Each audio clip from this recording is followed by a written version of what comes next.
championship, it's a state championship, they used to say. And that hasn't changed. And the difference is we just moved up in classes. Each of the schools have.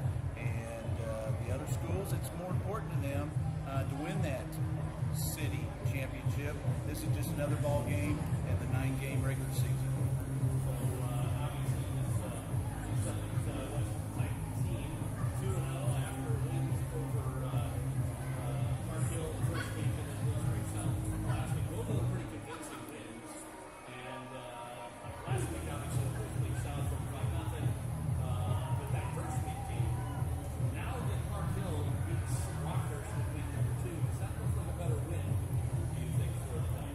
Most definitely, I think it looks like a better win.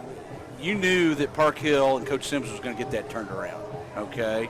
And so, with that being said, them getting an early win after the way they played with Lee Summit West, that's huge for them, especially north of the river. That gives them a little more excitement.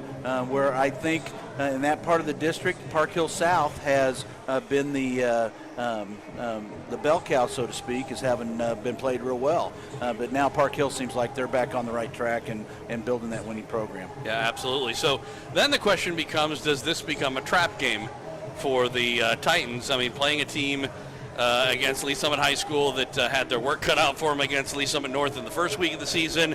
They played okay last week against Oak Park. But, they're Class 5, and, this is one of those times where even though it's, another Lee Summit District team, it would be easy for the Titans to kind of look past them. And this year with this defense and the maturity, I don't think you're looking at a trap game here. Okay, I think the kids are going to come out. They're going to be focused. The maturity I saw last week with the 2 rain delays and the way they came out and played, I'm not worried about them. What I am worried about is on the offensive side of the ball. We need to see a passing game develop.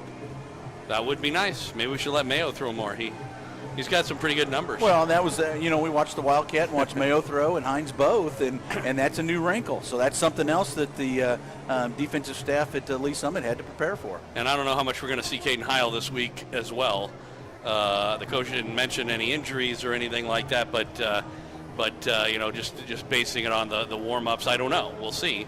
And the last week we did get a chance to see Hardin throw a little bit, but right. He did struggle at times, and we'll have to kind of wait and see how that goes. They mentioned that we talked to Coach Careswell before the game. Our coach's conversation is next. We are pregame, Lee Summit West and Lee Summit High School.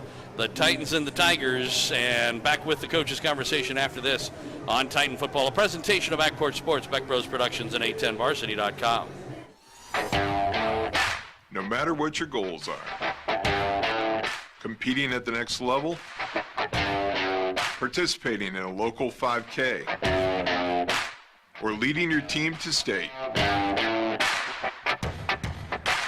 the Sports Medicine Center at Children's Mercy is here to provide comprehensive 360-degree care for student-athletes. Performance training, injury prevention, rehab services, nutrition, mental wellness, surgery, and more.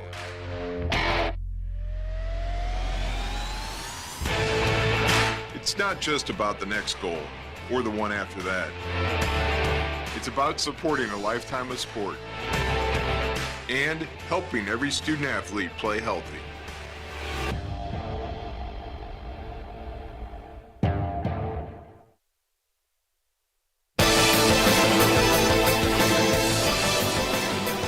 It's the coach's conversation. Joel Becker talking with Lee Summit West head coach Vinny Careswell as we move to week 3 in the 2021 campaign. And actually quite a business trip last week. They really got the job done. They did, and we came out and really put it on Blue Spring South. We thought they looked a lot better on film, but our kids just played up, and we were really proud of them. Now, just out of curiosity, after watching the scoreboard from last week and seeing Park Hill having beaten Rockhurst, does that make the week 1 win a better win for you guys? Yeah, I guess you could say that. We were surprised at the score as well. But Park Hill had some dudes, and I haven't seen Rockhurst yet, so it makes it interesting. It definitely does at that. So 2-0 playing Lee Summit High School. Lee Summit High School is not done especially well there. Is this a trap game for you guys? Now, Lee Summit High School is a good football team. They played really well against Oak Park. They had a tough game against Lee Summit North. We tell our kids that each week we've got to be ready. Kind of underthrew the football, and he had to come back for it and make a great sideline catch. Did manage to get his feet in bounds. And so the Tigers with a first down into Titan territory, and we get movement as Baird, the left tackle, came set and came back up. So for the second straight time on first down, the Tigers kind of shooting themselves in the foot a little bit. Back, a big time play by Bowers there. A very mature play at that secondary. Stayed on his man and did a nice job of reaching over and knocking that ball away. What do you think about the decision to go for it there? Ball on the 14-yard line. You could kick a field goal, get some points on the boards, have the Titans be behind for the first time in the season. That tells me you don't have a kicker that you've got confidence in. That's what that tells me. Or that you feel like you need to score touchdowns when you get this far in. So first look at the Titan offense.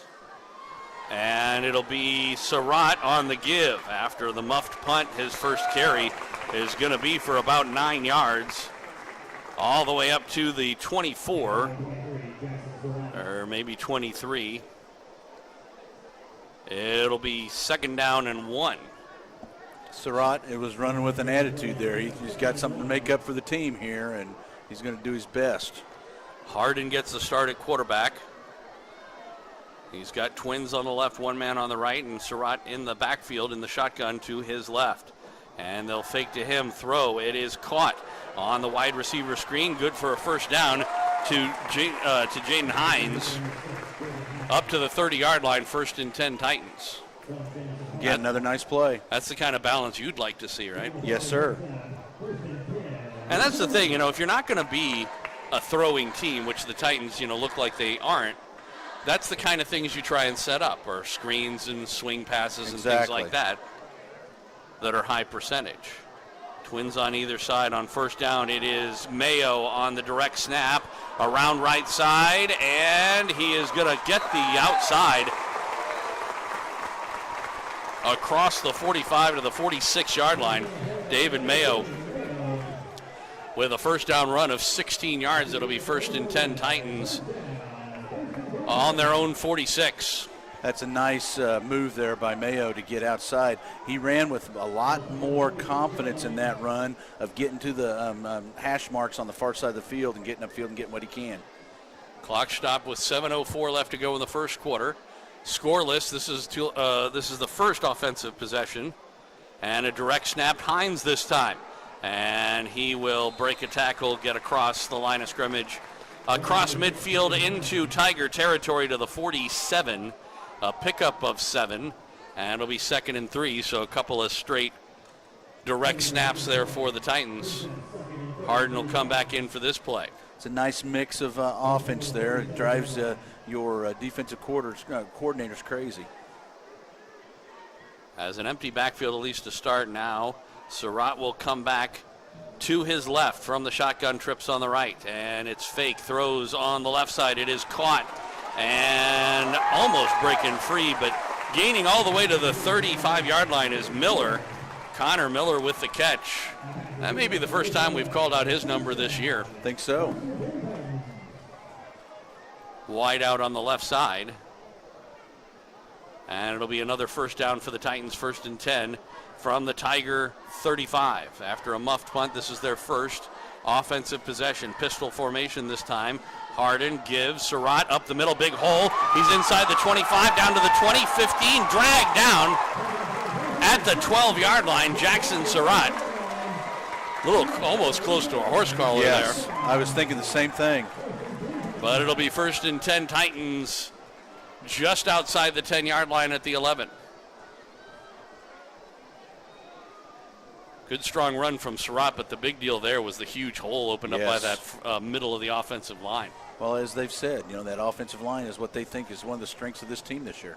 Direct snap, Hines. He will hand it off, and Surratt, after finding a hole to open, gets inside the 10 down near the 5. It'll be 2nd and 4 from there. They can get a first down without getting a touchdown. 5.5 minutes to go here in the first quarter. Titans trying to score on their first offensive possession after forcing a 4-down turnover from the Tigers from the Titan 14. They have marched all the way down. Harden from the pistol gives it to Surratt. Right side, breaks the tackle into the end zone. Touchdown. Jackson Surratt from, we'll call it 6 yards out, maybe 5. Let's call it 6 yards out. And with 5:08 to go here in the first quarter, the Titans get on the board 6-0 with the extra point to come. That's a great way of making up for a muff punt, and it's an excellent way to demoralize your opponent. You hold them down inside your own 20, turn around and take it the length of the field and score a touchdown. Grayson Hanna to add the extra point out of the hold of Abercrombie. Snap back, ball down, kick up, high. Is it long enough? Yes. Didn't make it by much. Had a little bit of trouble with a low snap, but he did manage to put it down. And the Titans go on top 7-0. 5:08 left to go here in this first quarter of play. We will take a break and be back for the kickoff coming up after this on Titan Football, a presentation of Backport Sports, Beck Bros Productions, and 810varsity.com. Don't trust the biggest investment of your life to a part-time real estate agent. Trust the #1 real estate team in Kansas and Missouri, the Rob Ellerman team at Reese Nichols. With over 90 agents and 5 offices across the metro, they'll match you up with the perfect agent to get you moving with confidence. They cover the entire metro area, from Lee Summit to the Northland to Johnson County. They also have offices in Des Moines and Springfield, Missouri, and Destin, Florida, if you know of someone looking to move. The Rob Ellerman team truly is your real estate resource. Call anytime at 816-304-4434 or visit therobellermanteam.com. The Rob Ellerman team, a proud supporter of Kansas City Metro High School athletics.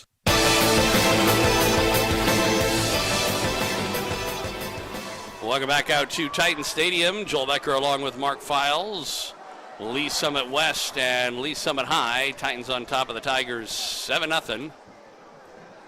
As the Titans march down 86 yards. After their defense held, they muff a punt in the red zone, basically, are able to hold the Tigers from getting into the end zone, and then their offense rewards them by marching down the field and scoring a touchdown. I like it. Okay. Don't like muffing the punt, but I like the score afterwards. Nice balanced attack. Mark clicks the like button.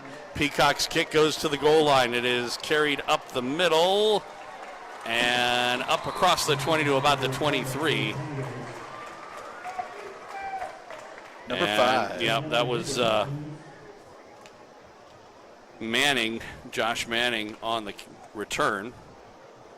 And we'll get to see Elijah Martinez, who, he played well for that first drive. It was kind of a weird drive in that they went for a while, threw a good pass, stalled out, punted, got the muff punt, and then kind of stalled out again. But this young man's got some skills. No question. Man in motion, they fake to Andrews, and it is Martinez on his first carry. And talk about having some skills. Following his blockers across left tackle, it's a gain of 12, 13 or so, up to the 37-yard line of the Tigers. It'll be 1st and 10 for the Tigers from there. Under 5 minutes to go in this first quarter. They go no huddle, not necessarily hurry up. Man in motion. And it is a give, trying to go around left tackle, their tight end Wisner. And he'll get about 5 on the play, out of bounds at the 42. 2nd down and 5 from there. Wisner will come off of that tight end position and he'll drop back. It's more like an H-back, really. H-back, exactly what he is. I mean, sometimes, like this today, this one, he's actually right up on the line, but a lot of times he's in that H-back position. This time, another man in motion. Good penetration. They set up the screen, and it is caught, but good coverage over there by the linebackers. Wyatt Ramsey comes up and stops Manning before he can get much. A gain of a yard. We'll call it 3rd and 4. You got to give Martinez credit. He knew that the line was coming, and he knew he had a screen set up, and he was waiting. He waited as long as he could. But unfortunately, that also helped the linebacker to get over there in coverage. again, it's hard to beat speed on defense when you're trying to move the ball down the field as the Tigers are trying here right now. Empty backfield, and it is Martinez with the quarterback keeper. I don't know if it was designed that way or not, but you had another great penetration coming in all by himself. Off the edge there was Chase Hammond from the strong safety position, but he whiffed on the tackle, and Martinez one little sidestep, and he gets a first down. And I'll tell you what, Martinez is, like I said, he's got skills. He is not going to just be standing there like the quarterbacks we've seen the last 2 weeks. He's a lot more mobile, and he's going to get upfield and get what yards he can and try to prevent a bad play. 1st and 10 from just on the Tiger side of midfield. And it is a handoff again. Great penetration by the Titans as Hammond came across the line from the strong safety position, managed to catch Andrews before he got going, and knocks him down for a gain of 1. Ball at midfield, 2nd and 9. Clock running with 3:50 left to go in the first quarter. Titans on top, 7-0. Pistol formation with Twins on the right. The H-back in motion to the left. Back to throw Martinez. He's got time this time. Pocket fails, and we're going to get a flag. There's a hold going on here. Gains about 2, but this one looks like it's coming back. Our first penalty of the game with 3:35 left to go in the quarter. Was in that holding neighborhood, right? No question.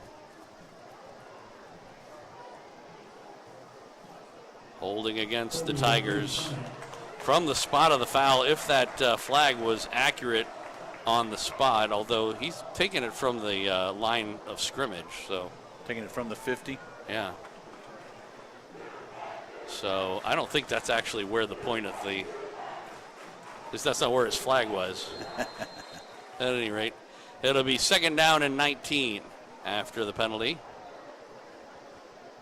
Under 3.5 minutes to go here in the quarter. Martinez with an empty backfield. He's got trips on the right, one on the left. Now a man in motion, and they'll give it to that man Manning, trying to get around left side, and he, on that jet sweep, is able to stay in bounds and get himself a first down, it looks like. Or I shouldn't say that, to the original line of scrimmage. That's near midfield, and it'll be 3rd down, about 10 from there. But he got most of the yards back from the previous play. Yeah, from the hold. That jet sweep, I love how all the teams in Kansas City run a jet sweep, or it's that quick pitch and ends up being a pass. That's a big play. Trying to set up a screen again, and another good job by the linebacking crew to come up and make the play, as this time it was Sweeney. And Trey Sweeney comes in, and a good open field tackle. It'll turn out to be a loss of, let's say, 3. And set up a 4th down and 13.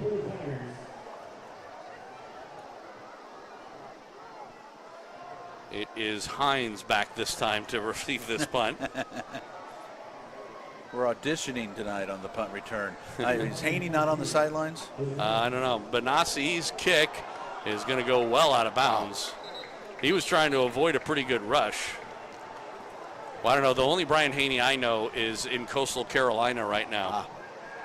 Calling the KU game. Wow. I haven't seen Brian yet. Haven't seen him? To give him to find out what he's doing on Friday nights in Kansas City? Well, I haven't seen that Brian Haney either for a week or 2, but I'm talking about our Brian Haney. I mean tonight. I haven't seen number 11 out there. We'll be at the next break. We'll look and see if we can find him. Yeah. I mean, I don't remember him on offense or anything. We're looking for number 11. Oh, there he is. He's right there on the sidelines. Okay, well, that's good. On the 1st and 10 play, it's Surratt off right tackle. He's got some huge running room. He'll get inside the 40, spins around at the 35 down to the 31-yard line. Jackson Surratt, another great run. Almost 30 yards. Let's call it 28. 29, let's say. 1st and 10 Titans from the Tiger 31. Love the effort on that run. Did a nice job of following his receivers that were blocking downfield for him, and he got what he could, protected the ball, and got down and got set up for another play here. Second offensive possession out of the direct snap. It is Hines, left side. He gets up the middle, sidesteps one tackler, spins around and gets across the 20 into the red zone down to the 17-yard line. 1st and 10 Titans as Hines with the direct snap and Jaden with another first down run. Nice run. I like the change of speed between the two runners. You got Surratt, who is just a north-south guy that's going to run tough, and then you got Hines, who's a little more finesse. And we've only seen Mayo run it once this game on a direct snap himself. Hardin, and it is a give to Surratt off right tackle, and he'll work his way up to the 15. That'll be a gain of about 3. Set up a 2nd and 7. We're under a minute to go in the quarter. Titans on top 7-0. Why does the clock say 6-0? Did he miss the extra point and I didn't notice? I thought he made it, but we'll confirm that. I counted it as being a made play as well.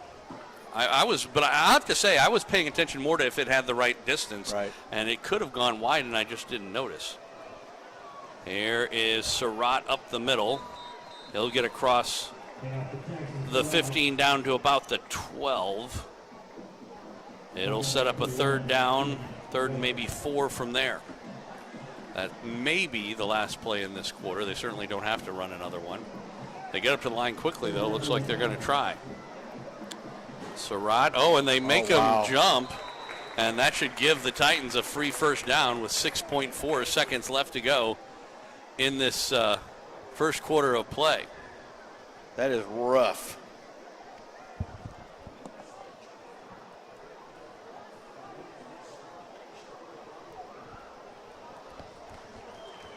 Trying to get confirmation. Yep, we did miss it. So 6-0 is the actual score. 1st and 10 Titans, actually 1st and goal after the penalty. 6.4 seconds left to go. They will run the clock, so they may not run a play here. We're going to end the first quarter 6-0.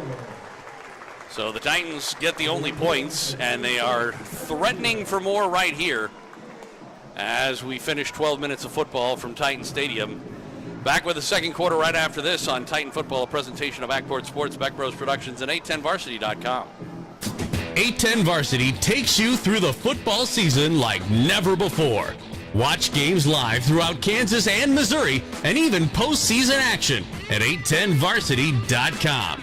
Plus live tournament brackets, top 25, Elite 81 All-Metro team, live scoreboard, stories, and more. Check out Kansas City's new home for high school sports coverage. 810varsity.com.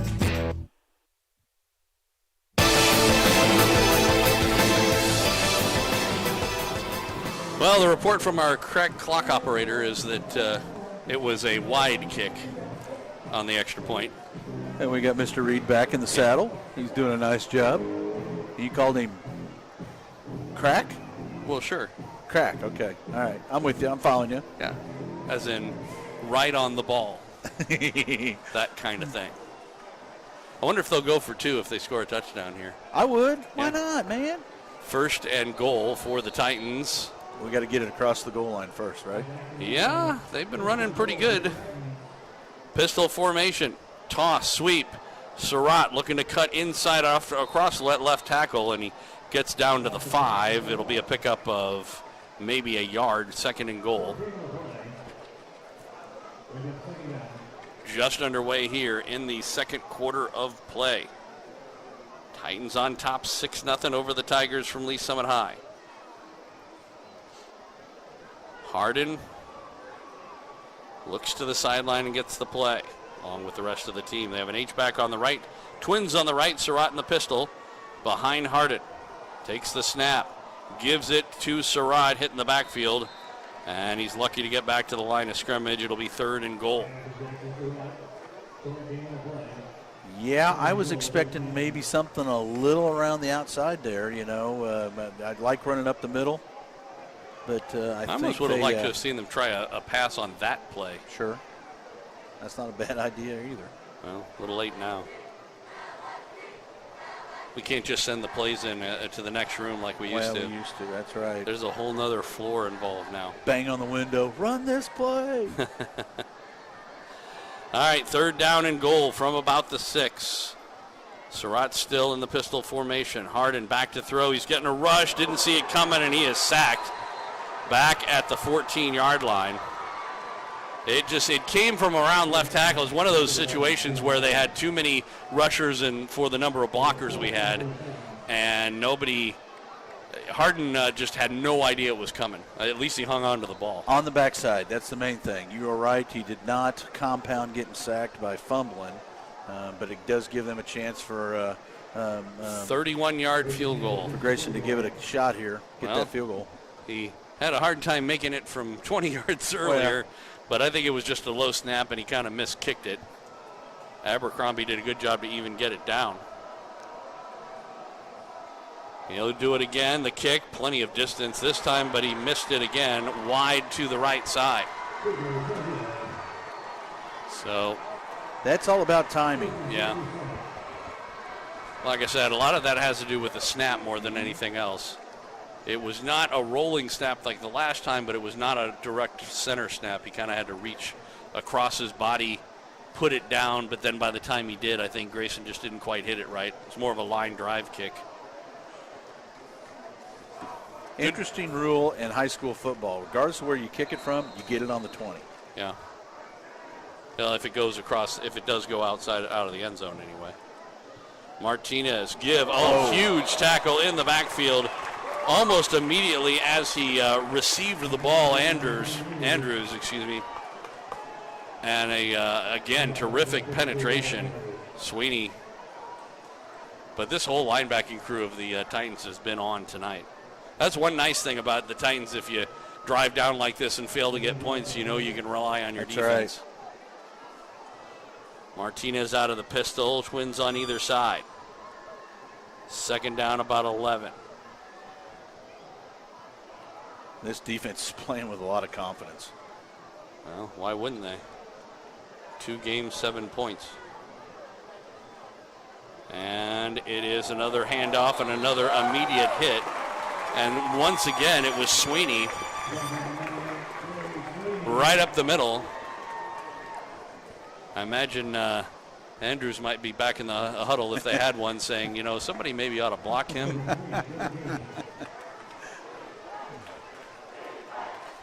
So it'll be 3rd down and 13 after 2 straight runs for loss. Andrews in the backfield to the left of Martinez. He has Twins on the right, one on the on the left, one on the right. Rolls to that left side, being hit and fumbles the football, and the Titans get it. Hammond was in the area to force the fumble, and I think it might have been Ford who fell on it. And the Titans get the ball back on about the 13-yard line, 1st and 10. Nice job by the Titan defense there. That pressure was huge. The Titans are a lot faster on that defensive line and the linebacker core than the Lee Summit Tigers tonight, for sure.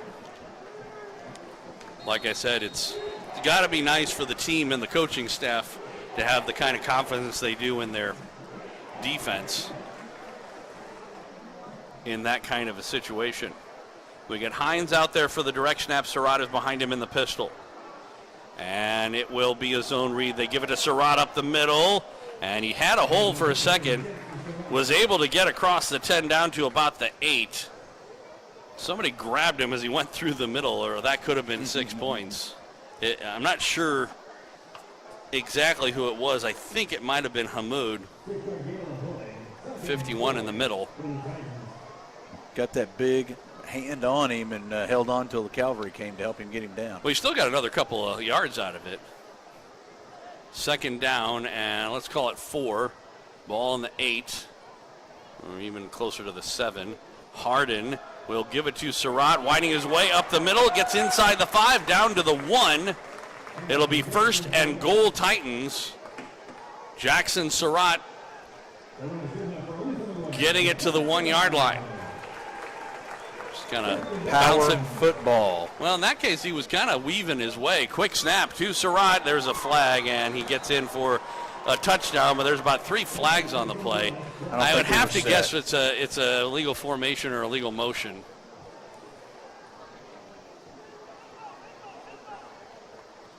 Or they had too many players on the field. I'm going to talk to each other to make sure that all the flags are the same. One from the referee, one from the back judge. Laundry on the field. Clock stop with 7:26 to go in the first half. Titans on top 6-0. They were first and goal in the 1. And the play was a touchdown if it stands, but I don't believe it will. It is actually 12 people on the field on the Tigers, so it is a touchdown. There you so go. How about that? It does stand after all. You know, they worked out a very quick count that time, and my guess is somebody just didn't get off the field in time. Yeah, I think you're exactly right. I was counting, and it looked like he was hitting the pylon just as the ball was snapped.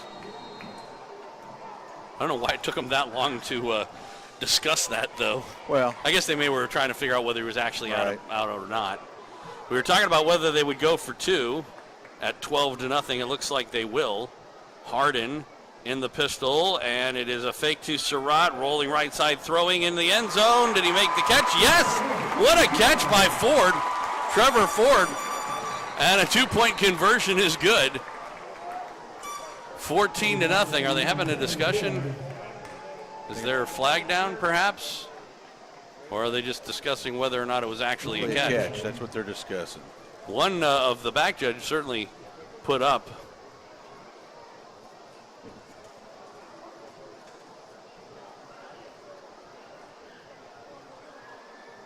Illegal touching.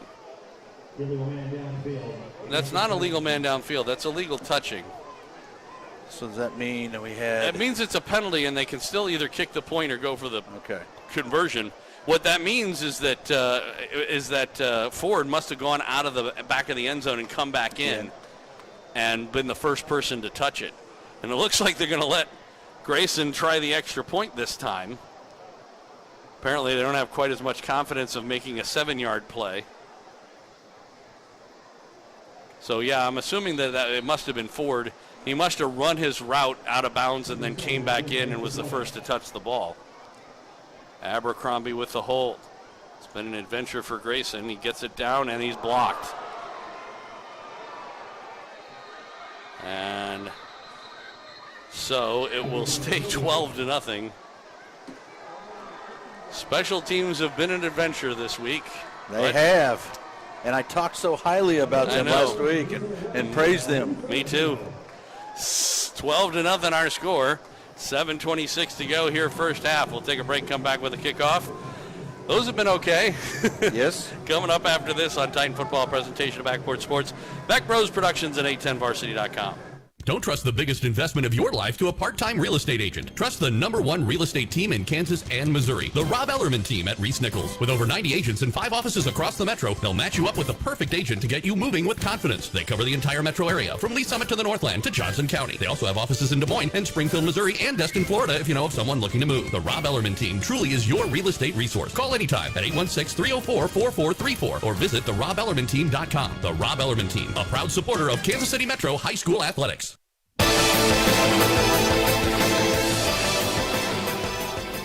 Welcome back out to Titan Stadium here at Lee Summit West High School. Joel Becker along with Mark Files.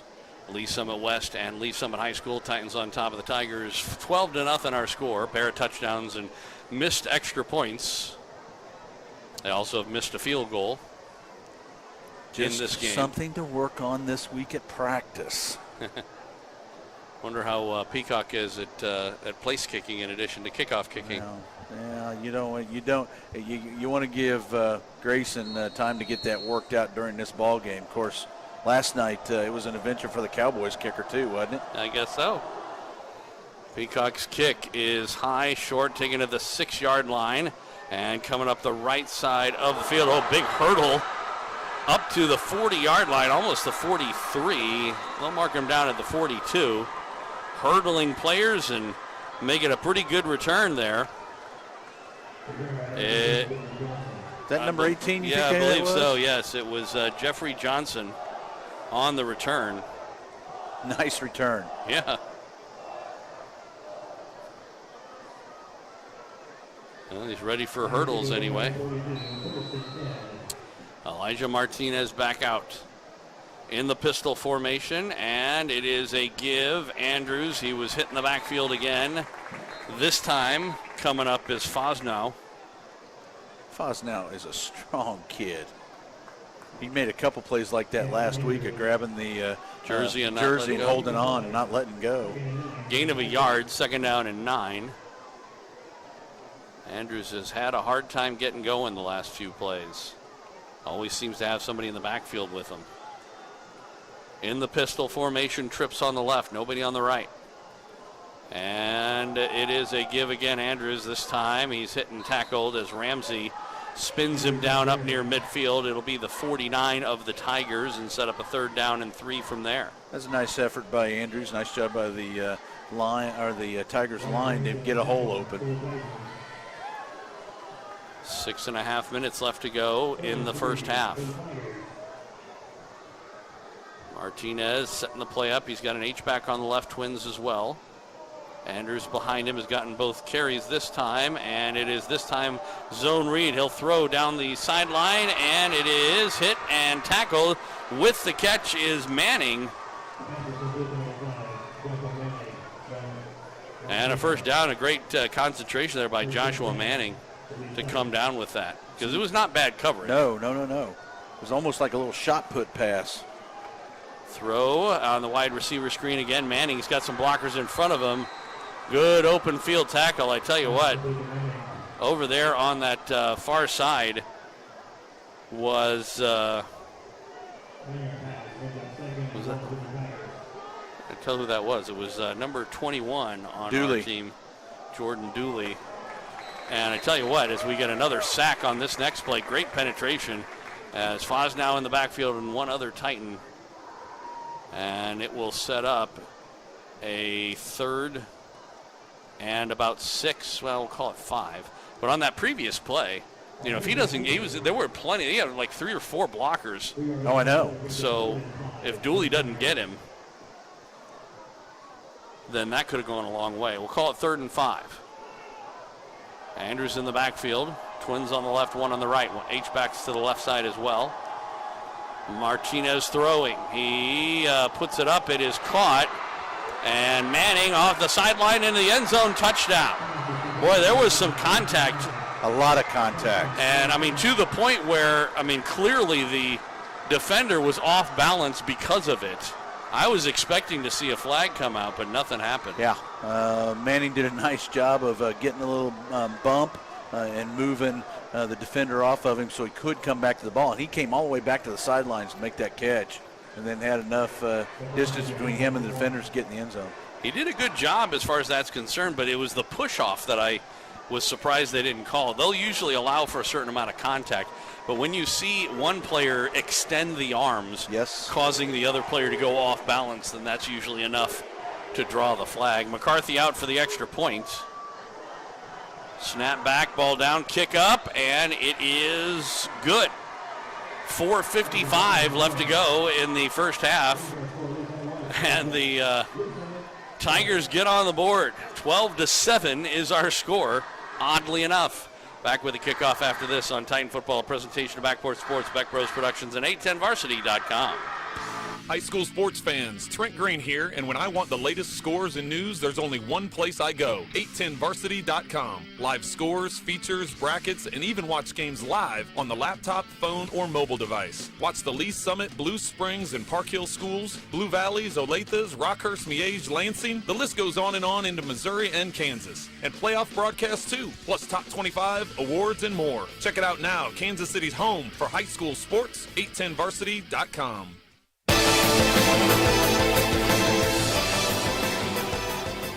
Welcome back out to Titan Stadium. Joel Becker along with Mark Files. Only the second time in 3 games has a team managed to put some points on the board against the Titans defense. But it's only a 5-point lead at 12-7 right now with just under 5 minutes to go. The Titan offense has been pretty well firing on all cylinders all game. But at the same time, it's a heavyweight match. I mean, people are taking shots at each other. Well, they missed 2 extra points and a field goal, or this would be a 17-7 game and look a lot different as McCarthy's kick goes 3/4 of the way into the end zone for a touchback. And the Titans offense will take over 1st and 10 from their own 20. That kick into the end zone for McCarthy, that's huge for Lee Summit's defense because it does make the Titans go the full length of the field. 80 yards to score. You got to remember, too, by the way, on that offensive play by the drive for the Titans, they started on their own 42 or so because of a good return. That's right. So it was a short field for them. All of them, all the issues they're having on special teams tonight are correctable. We'll see what they do here on offense as they come out Wildcat to start things off. Hines, he'll give it to Surratt, trying to find his way off right tackle. Creates a hole and gets himself about 3 yards. Wasn't much there, but he managed to just blow his way through the line anyway. Yeah, and the one thing the Titans have had here in the first 3 weeks is they have been able to play from the front runner position ahead and score. Hines on the keeper. Again from the Wildcat. Sort of student body left that time for about 3 yards. It'll be 3rd down and 3 or so from there. Titans working quickly. Hines on a quarterback draw, looking for some running room. He uses his speed, gets it a 1st down and more. Across the 45 to the 50, 45, 40. One man to beat down the far sideline, or near sideline, excuse me. And he's knocked out of bounds. All he had to do was cut inside, and that's probably 6 points. Yeah, that was my I was looking for the cut. The receiver had him set up. The lead blocker did, and had him set up to cut back all he into had the to do field. was cut down the middle. I thought you had a hernia. Nope. Well, kind of had one. Great run, though, regardless. Great run, yes. And 49 yards, not going to turn your nose up at that, that's for sure. Titans in business, again working quick. Hines will give to Surratt. He was hitting the backfield. Manages to push up to the line of scrimmage, which was the 23. No gain on the play, 2nd and 10. Clock running under 4 minutes to go in this first half. All timeouts for both teams. Been a quick first half with keeping the ball on the ground. The clock is running. Hines still in. Oh, and then Surratt took a step early, and there'll be a false start. They did give him a yard on that last carry, so it'll set up a 2nd and 14. Ball back at the 28, or 27, I guess.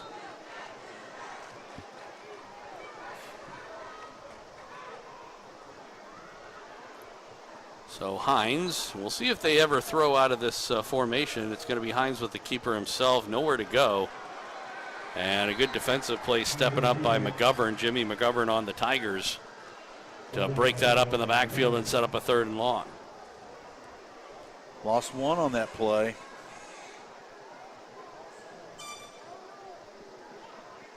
Well, this is interesting. They're bringing Mayo in. Hines, though, is staying in the quarterback position. Of course, you remember Mayo threw the ball on a halfback option. Now, he had come in motion on that play, took a handoff, and then threw it. That's the kind of position he would be in if he goes in motion here. Instead, it's Coble in motion. There's a fumble. Ball's still loose. And it looks like the Titans lineman was able to drop on the ball finally. It's going to set up a 4th down, a loss of about 8 or so. And finally dropping on the ball was, I believe, Hall.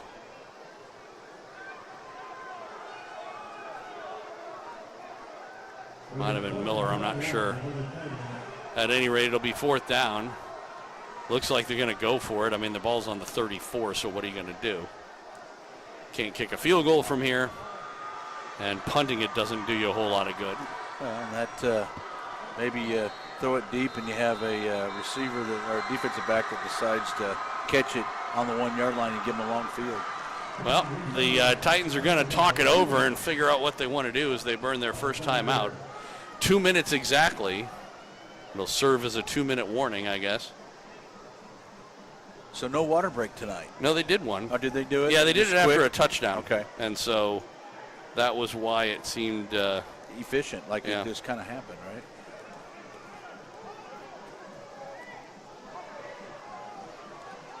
Hey, we want to give a shout out to Coach Parks, who's still on a rehab assignment. We're thinking of you, buddy. Get well, and we want to see you back out here by the end of the season. Absolutely.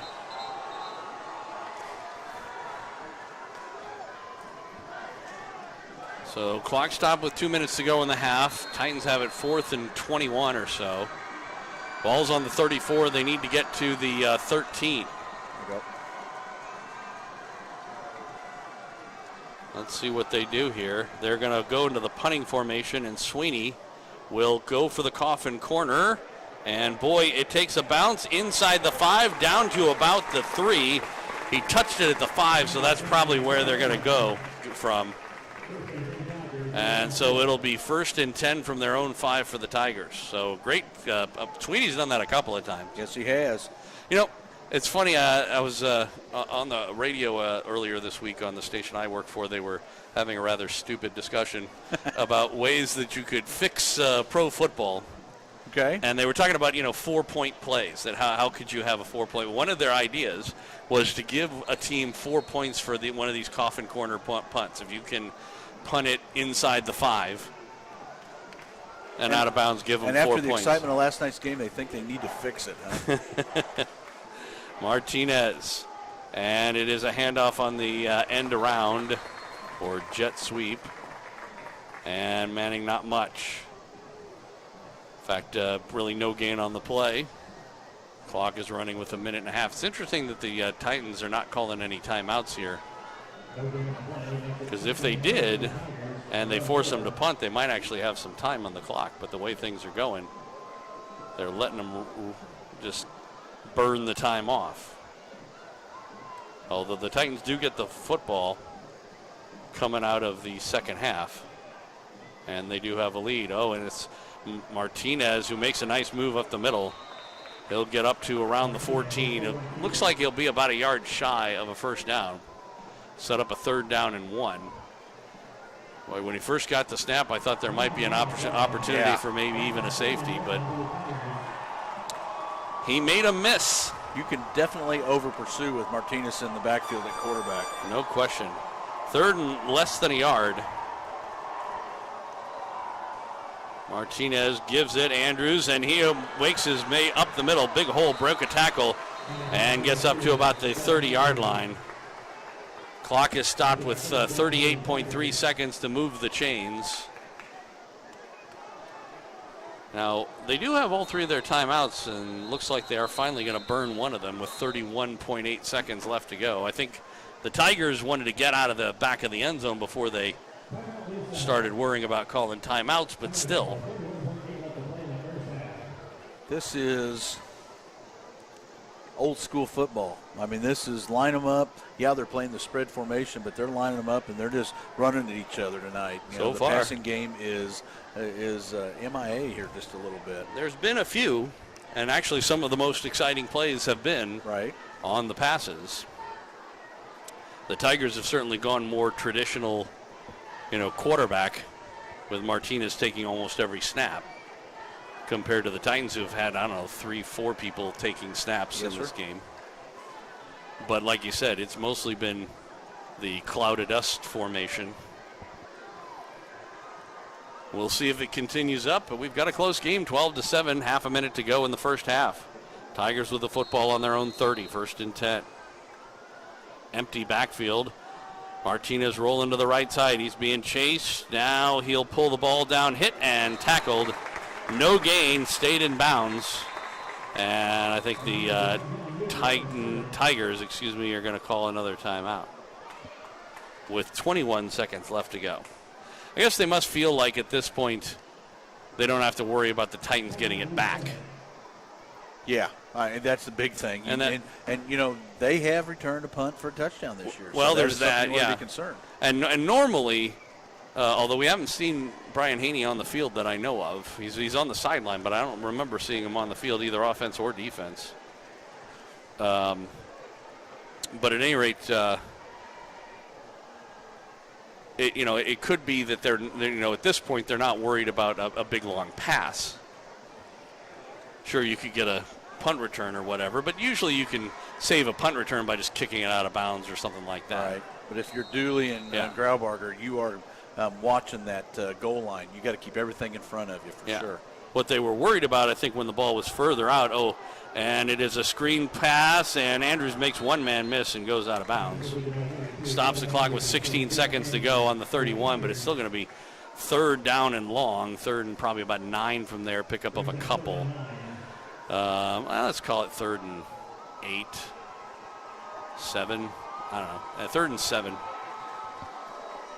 But like I said before, when they, the ball was back in their own 5-yard line, they were worried even with a punt, you could get them in scoring position as there was more time on the clock and so on.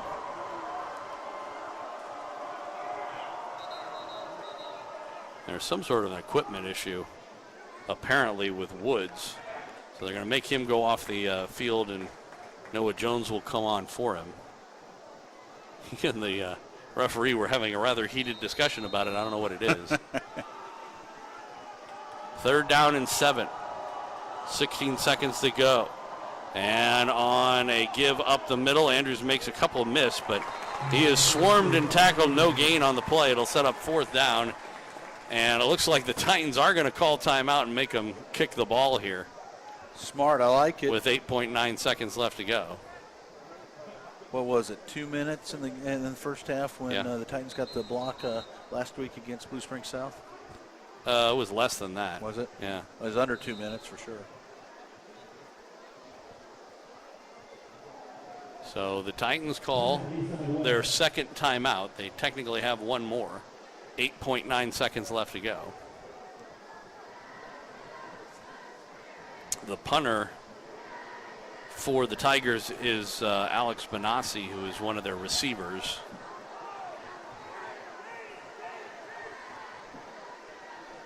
I don't know, that would be a bit of a chance to take. Do you think you have, if with 8.9 seconds, do you think you have enough on your receiver if you were to just let him say, look, they're not going to be able to kick a field goal from there. They don't have a passing game. Just take the ball and run and see if you can't waste the 8.9 seconds. But even if you don't, they're not going to score. Well, you got trips on both sides, so I think you probably ought to be watching for a fake for sure. He is going to kick it. And it will come down. Hines at the 25. Makes a couple of cuts, goes up to the 31, but that's going to do it. And the first half is history. 12-7 our score, an unusual sounding score. The first couple of games the Titans played, I felt like were more lopsided than, always was shown on the clock. This one is, or I should say less. Right. That is to say that the Titans won in the first week by several touchdowns, but it didn't feel like they really had beaten Park Hill by that much. But this one, it's the other way around, where the score is 12-7, but you haven't really felt like the Titans were not in control of the game at any point. Right. So we'll take a break, come back for halftime after this on Titan Football. A presentation of Backport Sports, Beck Bros Productions, and 810varsity.com. No matter what your goals are, competing at the next level, participating in a local 5K, or leading your team to state, the Sports Medicine Center at Children's Mercy is here to provide comprehensive 360-degree care for student athletes. Performance training, injury prevention, rehab services, nutrition, mental wellness, surgery, and more.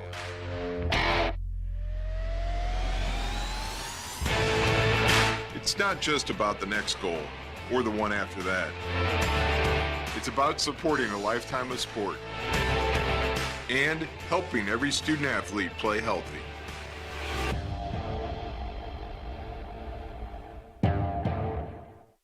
As time goes by, life seems to get more and more hectic. If you'd like to escape for a moment, the good old days are alive and well on the internet at heartlandmemories.com. At heartlandmemories.com, nationally award-winning writer David Lewis brings you memories of his life and times in the heartland of America. David's vocal style and masterful storytelling can often weave laughter and tears in the same tale, with his poignant and humorous recollections of days past. There was a time when we didn't Twitter, tweet, and email. That time is still doing fine at heartlandmemories.com.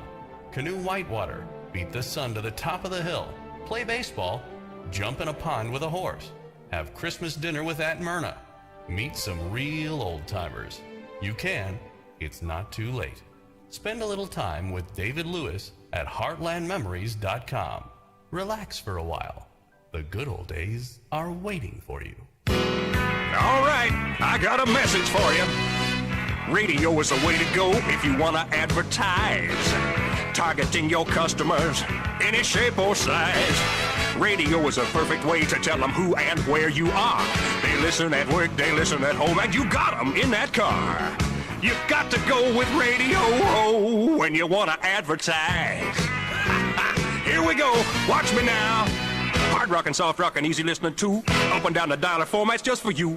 Country, classic, talk, and gospel stations. Every market across the land has got a station for your situation. The cost is low, and radio is theater of the mind. You can present your information with imagination. If you want to get your message across the airways with radio. Call them. They will come right over. Remember, you got to go with radio when you want to advertise. There are lots of stations just your size. The year was 1881, and young Reuben Baylor was making his way along near the Missouri River, finding work when he could and living the only life he knew. But when he come on old Arliss Height, beat to hell and near shot to death, Rube done what he could for him. He didn't know that act of kindness was going to wind up changing his whole life, but it did. Green as grass, Rube was a long way from being any kind of pistolier or shootist. But when Marshal Marion Daniels come on him and needed help with the Duncan bunch for what they'd done to Arliss, that tussle growed Rube up right quick. He stopped drifting, found friends worth looking up to, and a young woman that was right admirable. Deer Run Trail by David Lewis. Available as an e-audiobook at audible.com. Don't trust the biggest investment of your life to a part-time real estate agent. Trust the #1 real estate team in Kansas and Missouri, the Rob Ellerman team at Reese Nichols. With over 90 agents and 5 offices across the metro, they'll match you up with the perfect agent to get you moving with confidence. They cover the entire metro area, from Lee Summit to the Northland to Johnson County. They also have offices in Des Moines and Springfield, Missouri, and Destin, Florida, if you know of someone looking to move. The Rob Ellerman team truly is your real estate resource. Call anytime at 816-304-4434 or visit therobellermanteam.com. The Rob Ellerman team, a proud supporter of Kansas City Metro High School athletics. High school sports fans, check this out. 810varsity.com now brings live video game casts for more than 25 KC Metro schools all season long. Now you can watch and listen to the games live on your computer, iPad, or phone. Park Hill South, Miege, Aquinas, the Olathe and Blue Valley schools, and the list goes on and on. Plus, live scores, playoff brackets, rankings, and more. Get all the games live at 810varsity.com.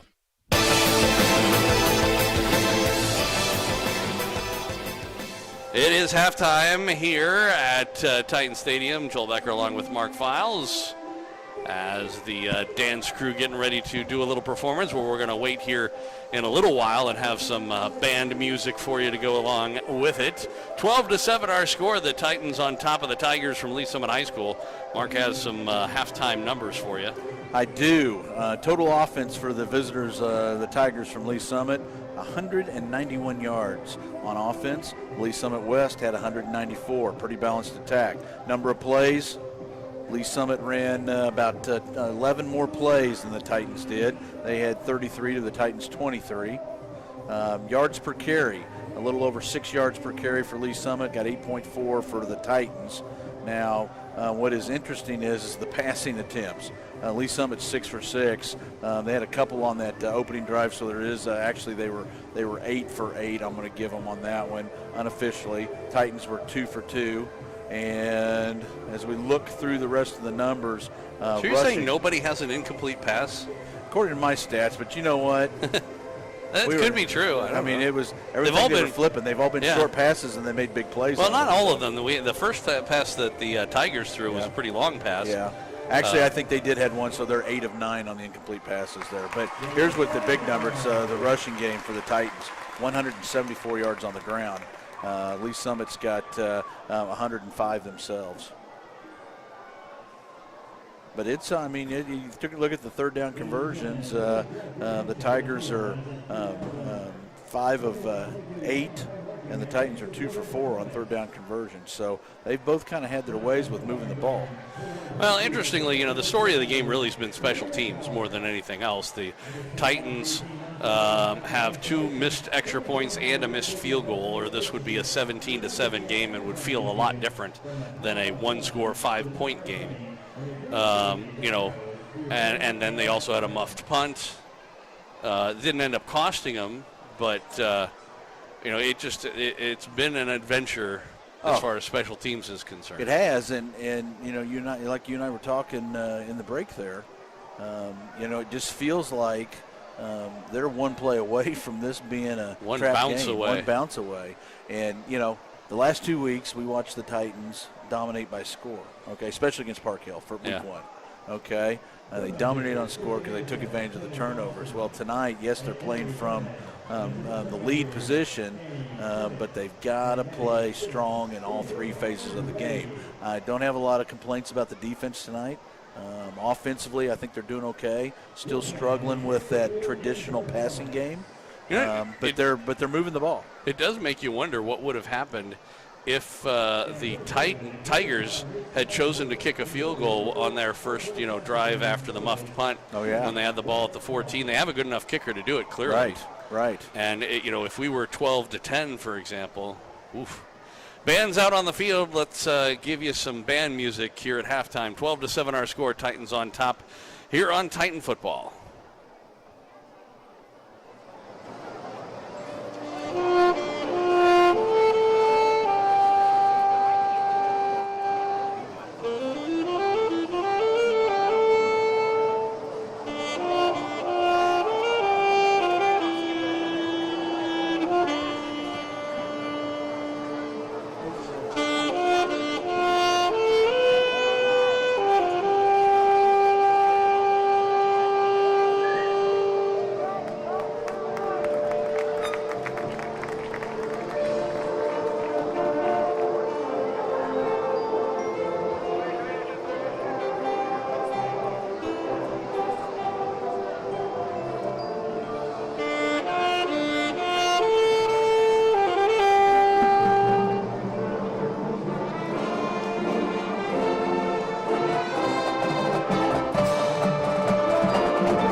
As we close this evening's performance with our second movement, the World Tour, enjoy Missouri's finest high school communist, Harriet Marston.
We are at halftime here at Titans Stadium. Joel Becker, Mark Files. And we'll be back with more coming up after this on Titan football. 12-7 is our score.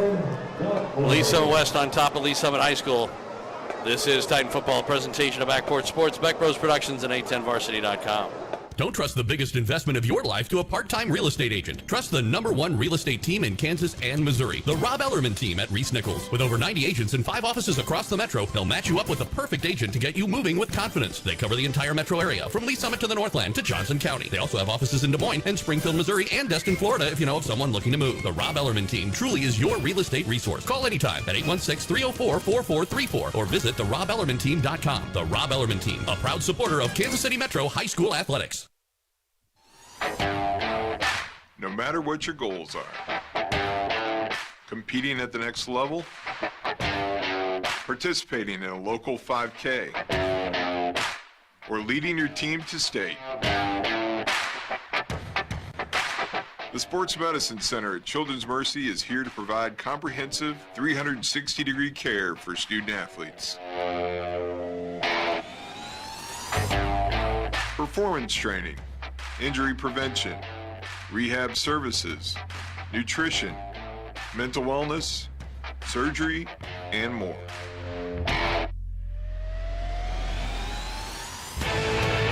It's not just about the next goal or the one after that. It's about supporting a lifetime of sport and helping every student athlete play healthy.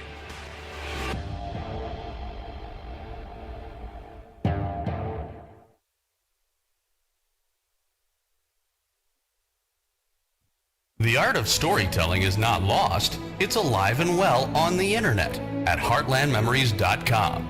At heartlandmemories.com, nationally award-winning writer David Lewis brings you memories of his life and times in the heartland of America.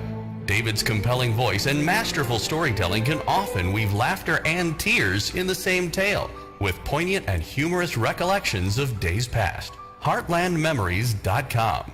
Take a break. The good old days are right now.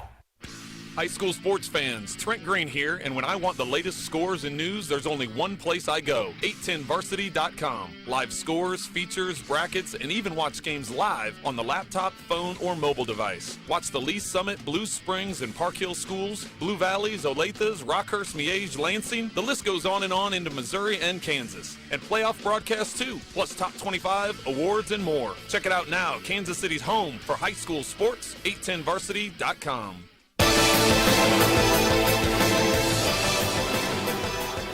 We are at halftime here at Titan Stadium. Joel Becker, Mark Files, Lee Summit West, Lee Summit High. Titans on top of the Tigers. 12-7 is our halftime score. And we have some more halftime numbers for you, some scores from around the Kansas City metro area and beyond. On my way here, by the way, Mark. Yes, sir. I was driving along, and there was a sign. Does this seem like ironic or strange to anyone else? It said, "Don't drive distracted." What'd you say? There was a sign. I know. It said, "Don't drive distracted." Yeah. And what'd you see, distracted driver next to you? Well, no, I'm saying that if I'm reading that sign, that is distracting me while I'm trying to drive. I don't really, seems to me. Put you in that, what do they mean by distraction? Well, I mean, I'm like, if you don't want me to be distracted, don't put a sign up for me to read. That's right. That doesn't have anything, that's, it'd be one thing if it was telling me something I need to know. Accident ahead, right lane closed. How do you like all those new digital boards all the way across 435 and I don't know. 50 Highway? And I'd like it better if they opened up 3rd Street and Ward. Man, I'm telling you. Got to take the long way around getting here. Yeah. All right, so let's see. Adrian 26-0 over Knob Nostra. It's a second quarter score. Topeka Highland Park 24-14 over Atchison. Basler Linwood 21-0 over Linwood. That's a halftime score. And on the Kansas side as well, Blue Valley Northwest 28-7 over Bishop Miege. It is halftime at Staley, where Blue Springs has a 25-0 lead. In that game, Blue Springs South, here's the first big surprise of the game. Two previous opponents of the Titans, Blue Springs South is defeating at the moment. They are ahead of Park Hill 14-10 at halftime. Maybe they're having the same game we are, just the other way around. Well, it's good to see South having a little success there. And I tell you what, I think Park Hill's going to be a Jekyll and Hyde all year, even though they did get a big win last week. That's just part of. I was just going to say, I said earlier today that the win over Rockers for Park Hill makes you second guess the Titans win, but now this, they beat Blue Springs South 35-0 last week, and here you are, so I don't know. Blue Valley North and West. Blue Valley North 28-0 over Blue Valley West halftime. Blue Valley Southwest 21-7 over DeSoto. No score Bonner Springs and Shawnee Heights. St. Pius 28-0 over Cameron. Let's see. Eudora and Piper 9-0. Excelsior Springs 28-7 over Moberly. North Kansas City on top of Fort O, 9-3 the score there. Olathe North 26-0 over Gardner Edgerton. That's a pretty big blowout. Let's see, Lawrence High School 13-7 over Shawnee Mission North, halftime there. Lee Summit North 21-7 over Liberty. Liberty North 21-0 over Ray-Pec. That's a surprise. Yeah, both of those are interesting scores to say the least. Teams are back on the field. We're just about set to go for the second half here. I still haven't seen a Boonville score come up. Pleasant Hill, Harrisonville, 14-8. That's a little bit of a surprise. Pleasant Hill up on Harrisonville there. Park Hill South 17-7 over Grain Valley. Platte County 17-0 over Grandview. Bentonville, Arkansas 7-0 over Rockhurst. Yeah. Boy, Rockhurst coming off a loss. Olathe West 39-34 over Shawnee Mission Northwest. That was a final. Wow. Free State from Lawrence over Shawnee Mission South 14-7. So we have McCarthy with the ball teed up on the left side at the 40-yard line, and we are underway in the second half with the Titans on top 12-7. And we're going right up the middle of the field. It is the aforementioned Brian Haney getting his first action. And a good return up across the 35 to the 36-yard line, and we will see the Titans offense. I wonder if they were just holding them out in the first half for some reason. Yeah, it could be any number of reasons, but I tell you what, I like his kamikaze style on those returners. Well, like we've talked about, he was a big part of the special teams and the success they had in the first two games. It's been more of an adventure on this one. We'll see what happens here as Hardin goes out to start. At quarterback for the Titans, Surratt to his left in the shotgun. He'll get the handoff. He was hit immediately. Good penetration that time. The right side of the Titans' offensive line just folded backwards. And Surratt with a loss of a couple. It'll be 2nd and 12. That was painful. Not something you see a whole lot so far this year for the Titans. No, and sir. you got to wonder, that the Tigers probably got a pretty good speech at halftime, being in this game. Oh, you bet.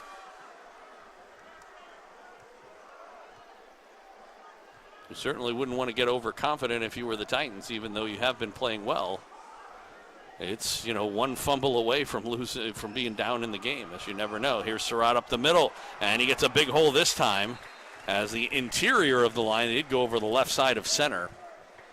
But the interior line opens up a pretty big hole, and he'll gain about 10, maybe 9 or 10, to set up a 3rd down and 3. That's a nice run and a quick hitter.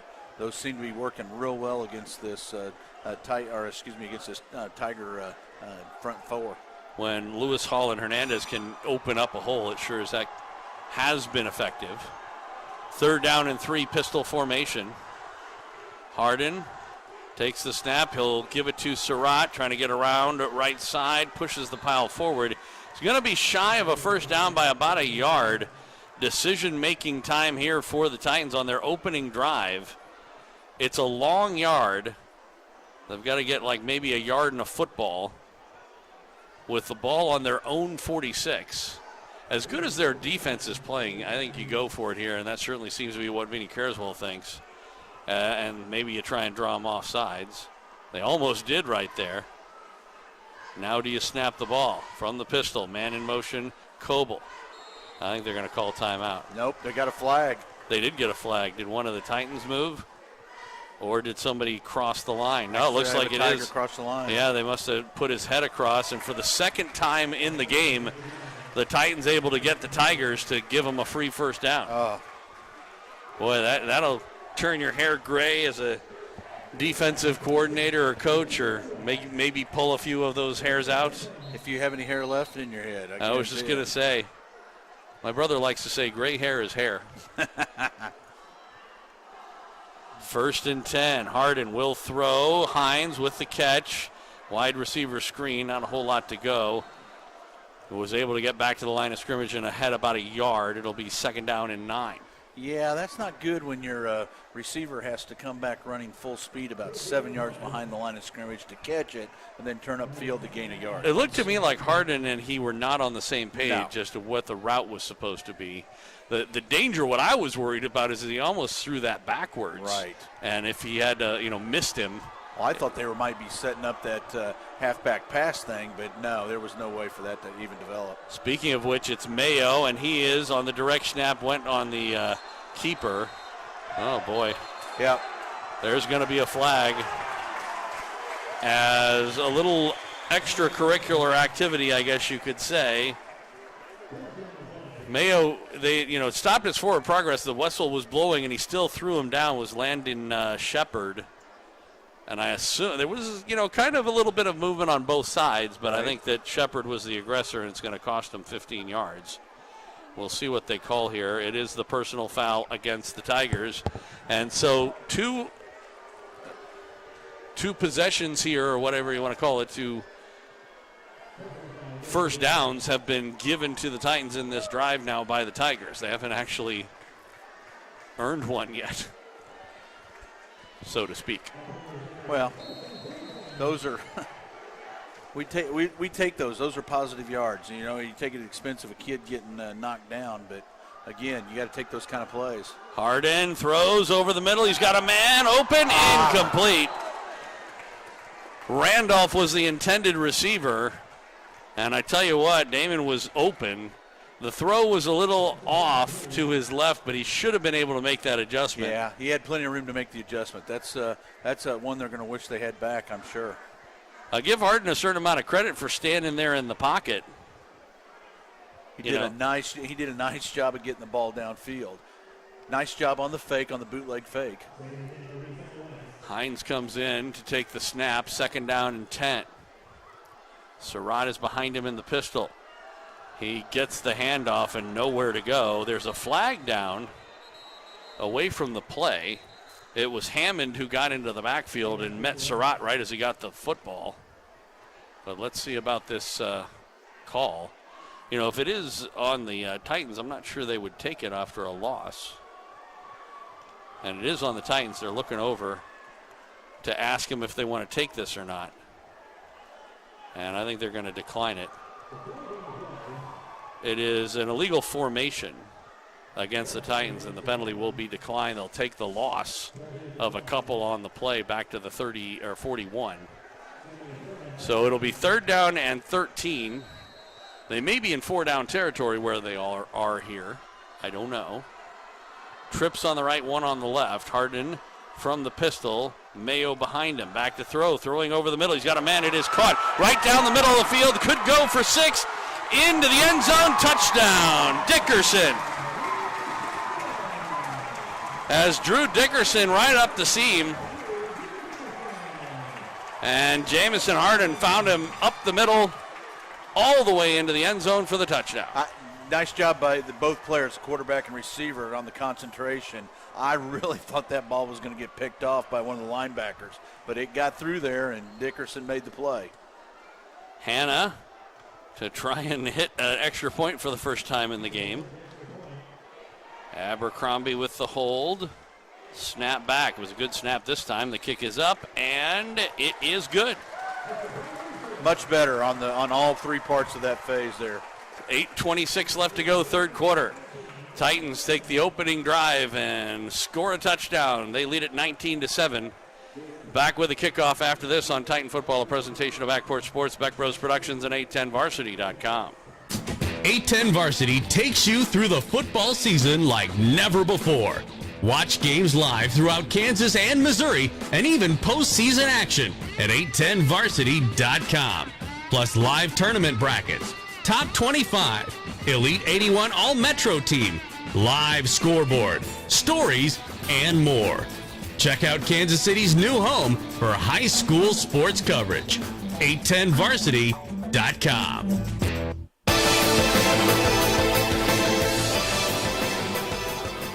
Welcome back out to Titan Stadium. Joel Becker, Mark Files, Lee Summit West, and Lee Summit High. Titans on top of the Tigers. 19-7 is our score after an opening drive touchdown.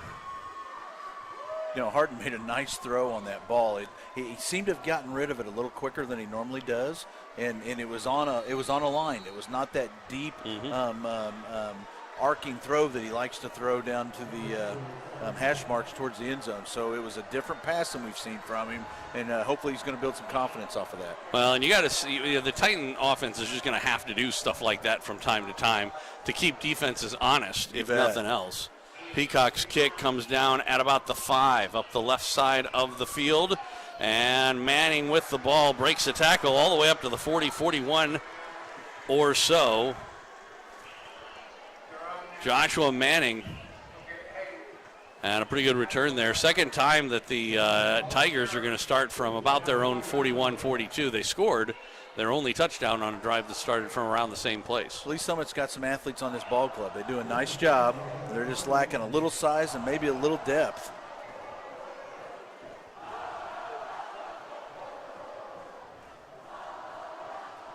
First down and 10 from the 41.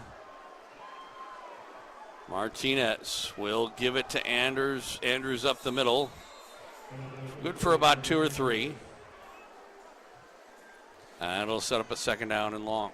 When I see Andrews run, he reminds me of Maurice Jones-Drew for the old Jaguars. Sure.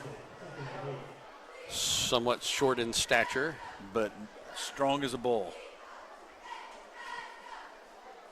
They're going with 2 running backs, one in the pistol and one to the left, and it is on a play fake. And Martinez hit in the backfield and taken down for a loss. Another good set of penetration by the Titans from their basically linebacking crews. That was McGrew who got up. It was a zone read or option read, whatever you want to call it. And he chose to keep the ball himself, but couldn't make one man miss. That's one thing that Martinez has been able to do in this game thus far. Great play by McGrew. Empty backfield this time. Trips on the right, Twins on the left. Now a man in motion, and they fake to him. Back to throw. Martinez looking left side, throws left side, down the far sideline, and it is caught down at about the 30-yard line. Good coverage on the play, but Manning over there just basically got good position and made the catch. Great throw, too. Yeah, Manning's the best receiver the Titans have seen in the first 3 ball games of the season here for sure. First and 10 into Titan territory at the 31. And again into the backfield. Martinez is sacked. Good penetration from Chase Hammond with Ramsey over there to finish him off. But how many times have we said in this game already, Chase Hammond in the backfield? Oh, he's having a heck of a ball game, and he's just making good, strong tackles, and most of them have been for losses when we called his name tonight. Second and 14. Ball's just outside the 35. Give the kids credit and the defensive coaches credit on scouting the Tigers and giving the kids an opportunity to make plays. Trips on the right, one on the left, pistol formation behind Martinez. Back to throw. Rush up the middle. He throws up the middle and incomplete, looking for Manning. McGrew on the coverage.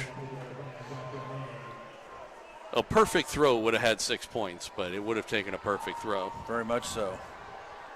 But McGrew has done a nice job on coverage, like you said.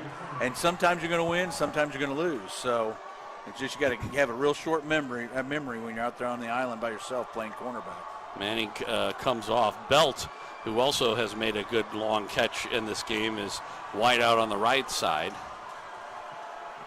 Third down and 14. From the shotgun, Martinez, man in motion. A fake to him. Up the middle, he has time throwing down the left sideline, and it is caught. There's a flag, 2 flags down. I wonder if he stepped out of bounds and then caught it, or is it pass interference? I don't know. I'll have to wait for the indication. It's down at the 4-yard line, so if the play holds. Is that 32 that caught that? I think it may have been. I don't know. I couldn't tell. Let's see. The fact that they're talking to Lee Summit means I would guess that it's on the Titans. Yeah, pass interference. Yeah, the pass interference call, so they'll decline that. It'll be 1st and goal.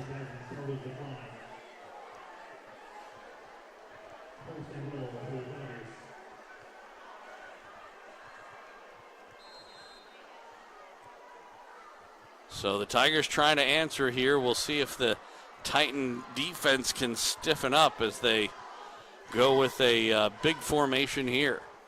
Martinez will give it up the middle, and nothing doing there.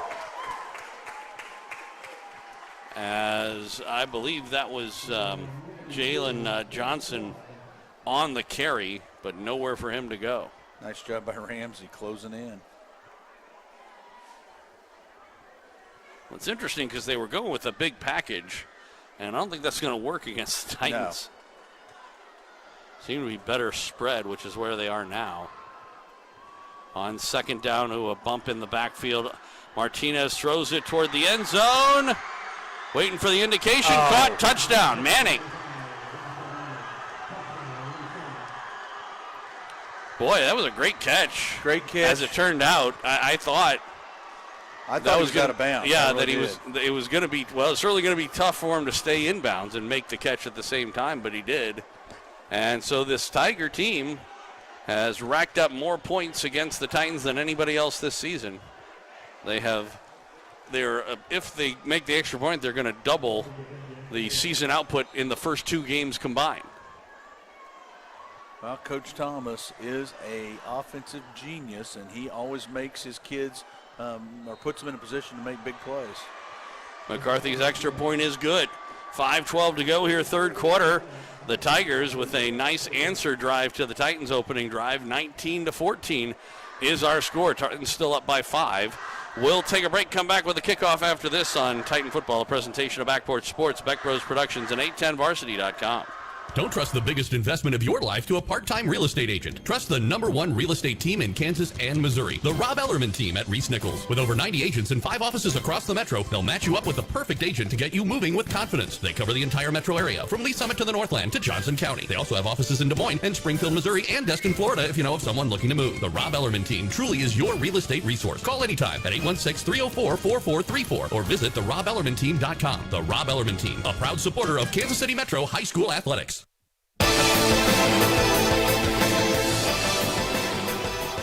Welcome back to Titan Stadium here at Lee Summit West High School. Joel Becker and Mark Files. Lee Summit West, Lee Summit High, Tigers and Titans. Titans on top, 19-14. 5:12 left to go here in this 3rd quarter. The kickoff will come to Haney at the 10. Trying to head up the left hash, or right hash mark, I should say. Gets across the 30. And that was actually Brock Coble, on the return to the 32.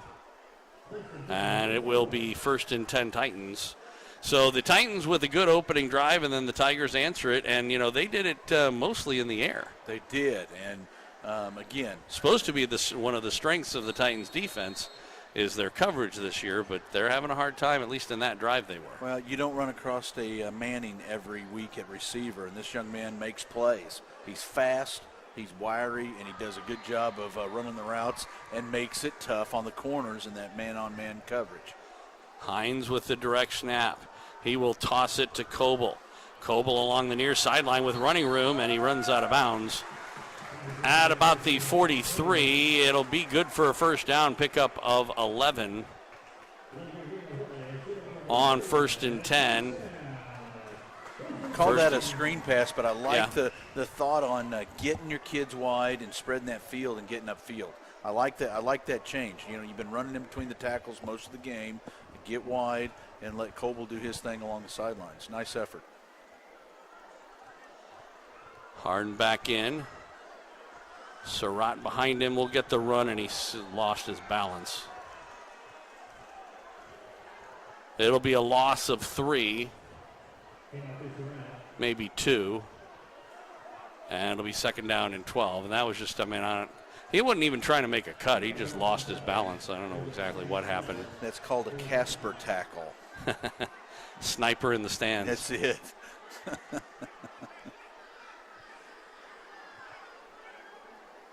I'm always waiting for that when I'm watching pro games for the, camera operator to find the guy in the stands with the joystick. Here's Mayo. Oh, he had nowhere to go, and he's tackled and taken down. Good penetration on that play by the Tiger defense, and specifically Max Wisner, as that was intended to be an option. But before he ever really had a chance to pick and choose. Lee Summit, they had that one pegged. They had that scouted, knew exactly where that ball was going. So a loss of, let's call it about 8. And it'll be 3rd and 20. Oh, Wisner could have taken that handoff very easily. Almost. We'll see what they do here. On 3rd down and a ton from their own 33. Harden back to throw. He's got time, but now he throws as he's hit. He throws, has got a man. It is caught down the middle of the field. Brock Coble down the far sideline, to the near sideline, into the end zone, touchdown. And a flag at the very end with a late hit to go with it, as Brock Coble made the catch in the middle of the field and then took it to the house. How does one receiver amongst 4 defenders catch that ball? It was a nice job by Coble to have the wherewithal to focus on the catch and then get himself upfield. Well, he just found a soft spot in their zone. Exactly. Is the thing. It wasn't so much that the number of players that are around him, because they weren't that close. And that was the thing. The ball did take a while to get there, but they couldn't close the gap. Now, that's the sort of thing that if Harden were to make it to the next level and he tries to throw that, it gets picked off. And there is going to be a personal foul against the Tigers that'll be enforced on the kickoff. But first, Hanno's extra point attempt.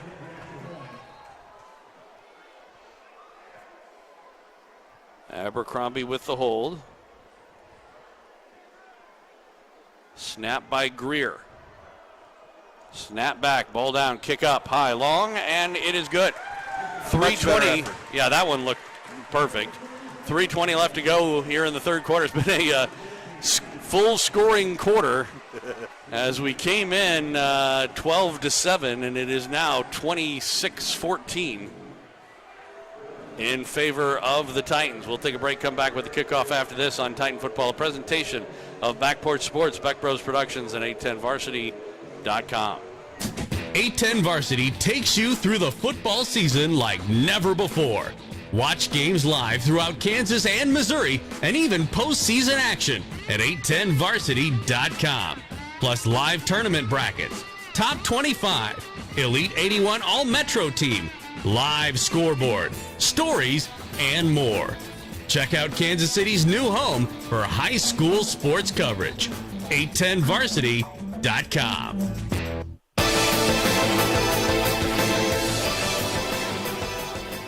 Back live here at Titan Stadium in Lee Summit West High School. Joel Becker along with Mark Files. Lee Summit West and Lee Summit High School. Titans on top of the Tigers 26-14 on a 67-yard pitch and catch from Harden to Brock Coble. It's about 30 yards or so in the air, and the rest of it on the feet of Coble. And at the end of the play, he was tackled after he got into the end zone. They called unnecessary roughness or a late hit. And so because of that, the ball from the 40 is up at the 45. And we'll see if they squib it up the middle. They do. It is taken by an up man at the 20, and they actually get pretty good position on it. You know, you question about, obviously, Peacock could kick that ball out of the end zone from the 45. That would be easy. And had they done that, they would have had worse field position they're in. I don't mind the squib, but you have to make sure if you're going to do that, in a situation like that, the best way to do it is to kick it high and hopefully somewhere inside the 20. Yes. Like between the 20 and 10 maybe. Make them fair catch it. Right. Or do like they did it in years past, just kick it as hard as they can and try to kick it off of somebody. Well, that's another possibility. And if it ends up missing them, it'll go out of the end zone. There is a completion to Benassi from Martinez on the first down play. It'll be good for about 7, maybe 6. Let's call it 2nd and 4. Clock running with 3 minutes left to go in the third quarter. Titans lead it 26-14. Martinez from the pistol. He will give it up the middle, Andrews, but not much there. Ramsey, and then better penetration. I believe that was Sweeney,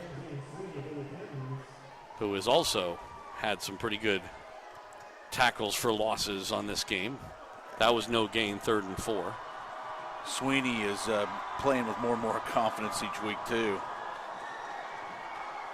We'll call it 3rd and 3 as they gave him the 39 or close to it.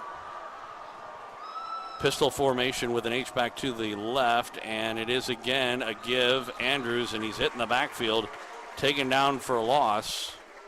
Number 2-2. As Chase Hammond once again getting into the backfield and knocking him back.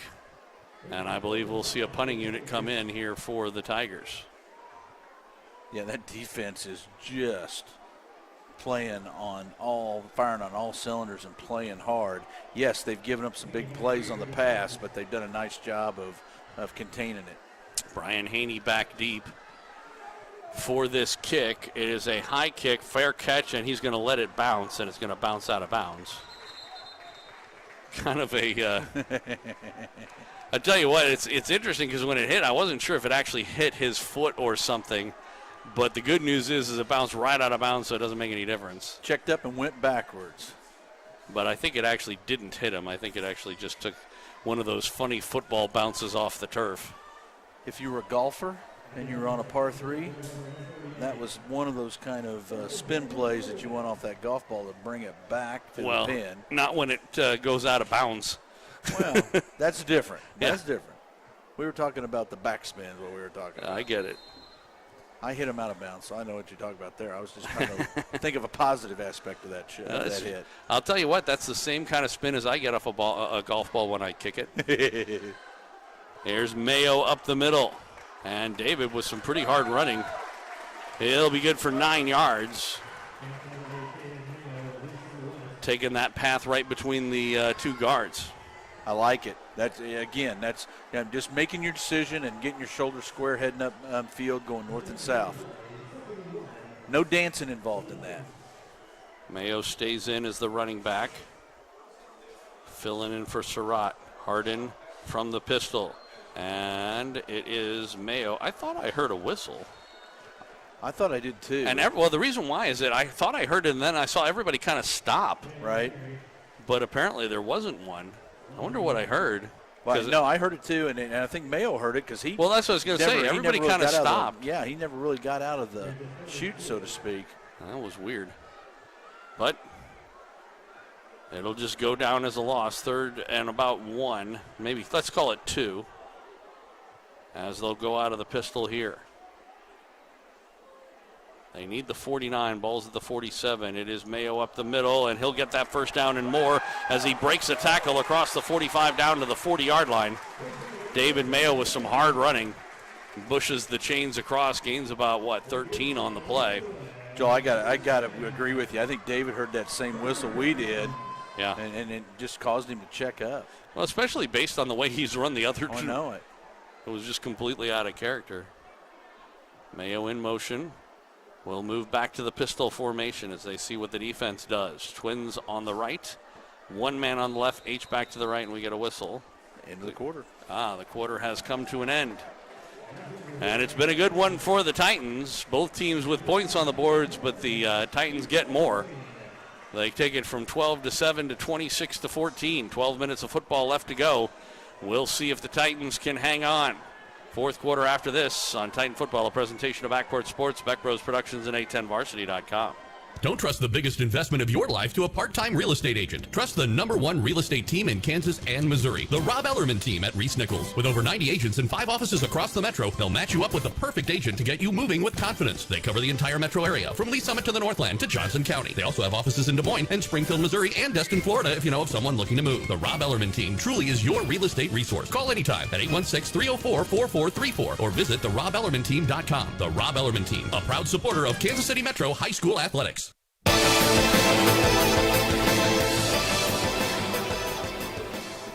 Fourth quarter of football left to go here from Titan Stadium. Joel Becker and Mark Files.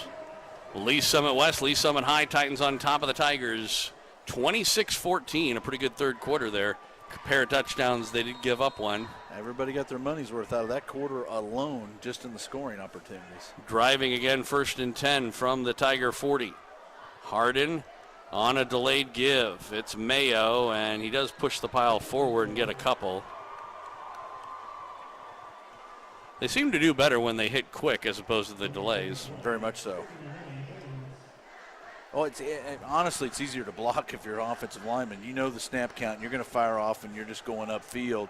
It's mano a mano, as they say. You just take the guys over your head and just blow him out. Right, on the delay, you just have to hold it longer, which is harder. 2nd down and 9. Harden from the pistol, man in motion. And it'll be a give. Mayo off left tackle this time. He's got some running room. Breaks a tackle. Stops as he gets to about 35. There's a flag comes in late. There's a couple flags earlier. I think we had a holding. Yeah, look. First one. This may be a offsetting penalty because there may have been a hit out of bounds or something like that. It's raining flags. Laundry on the field, as they like to say.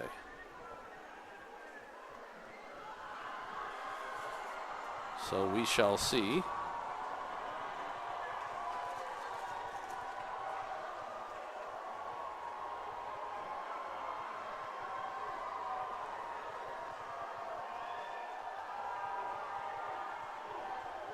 Holding is a call against the Titans, and illegal. It looked like a face mask. Yeah, a face mask against the Tigers. So the penalties, I don't think they offset. In high school, I'm pretty sure what they do is they actually enforce both penalties. And so they move them back 5 yards. Well, it depends on if that would have been a 5-yard face mask, but looks like they're going to go with offsetting penalties. I thought that they did both of them. Seems like that's what I remember, but that's not what they're doing here. We're going to replay the down. I think that's the best way to do it. It's a do-over. Which is a big mistake for the Tigers, by the way, because that would have cost the Titans 10 yards. They're going to go Wildcat this time with Hines, and he fakes it to Mayo, looking for a block from David. He got the block, but there were just too many white jerseys, and they take Hines down all the way back at the 45-yard line. It'll be a loss of 5 and set up a 3rd down and 14. You wonder, and of course, we're up here watching it from a side view. You wonder if he could have planted these inside foot there. He's left at least have gotten something positive. Yeah, they ended up pushing him back to the 45, so it's actually 3rd and 15. He kept moving. He kept running the sidelines. I mean, if he could have gotten upfield a little bit, it'd been nice. Harden is back in, and we get a whistle. I'm assuming it's some sort of it's an official's timeout. I'm assuming it's some sort of a equipment issue as they're making Randolph go off.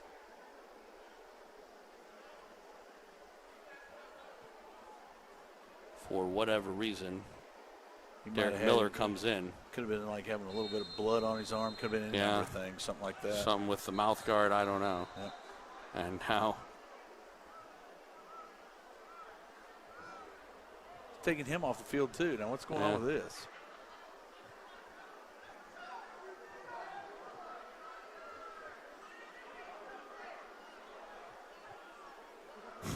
Their knee pads have to be down over their knees, and their pants, and the 2 receivers had it pulled up above their knees, so it's a safety notification. They got to go off the field and get their pants fixed. Yeah, seems pretty unsafe. 3rd down and 15. Back to throw Harden. Swing pass.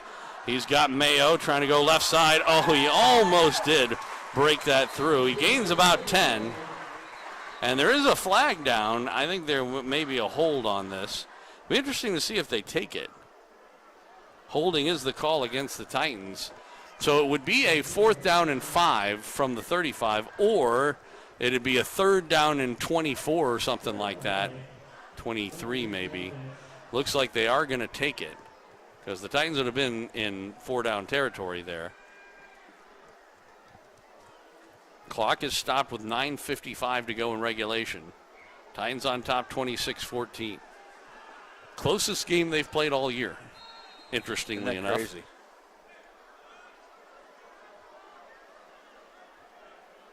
So 3rd down and 24. They go. Brock, this is an attempt on it's Mayo as they did a double reverse. I'm not sure if he was going to throw the ball or not. It looked like he was kind of looking to pick up, but didn't really have anywhere to go. And the Titans will punt it away. So I think this is only their 2nd punt of the game. Yeah, it is a 2nd punt of the game. First one was the coffin corner late in the first half there.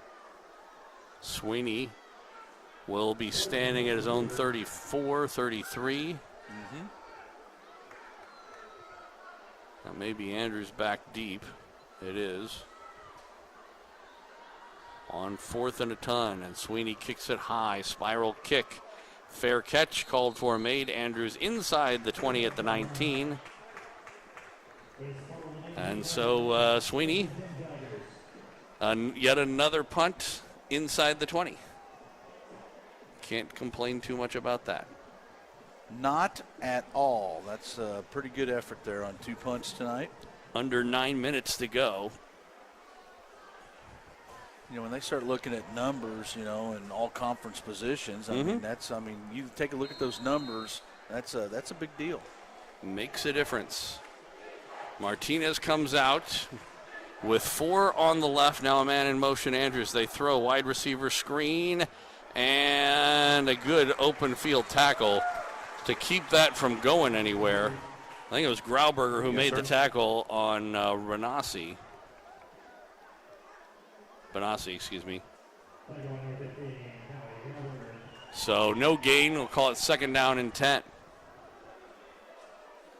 Martinez, this time in a pistol. H-back to the right, Twins on the right as well. They will, hit and tackle. The ball is loose. It's picked up by the Titans into the end zone. Touchdown, Wyatt Ramsey picks up the loose ball as they went play action, and Martinez just got creamed, coughed up the football, and Wyatt Ramsey scoops it up for the 6. Great combination of plays there by the Titans. Excellent job on the rush. Nice job on stripping the ball on the sack. And then, of course, Wyatt Ramsey doing an excellent job of picking it up and taking it home for the touchdown. Titans had 2 players in the backfield. I mean, just met right as soon as he came out of his fake. Martinez just was, like I said, he was just creamed. Hannah with the extra point. The kick is up, and it is good.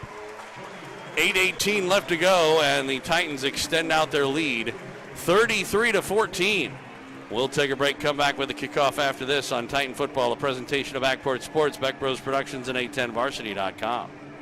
High school sports fans, check this out. 810varsity.com now brings live video game casts for more than 25 KC Metro schools all season long. Now you can watch and listen to the games live on your computer, iPad, or phone. Park Hill South, Miege, Aquinas, the Olathe and Blue Valley schools, and the list goes on and on. Plus, live scores, playoff brackets, rankings, and more. Get all the games live at 810varsity.com.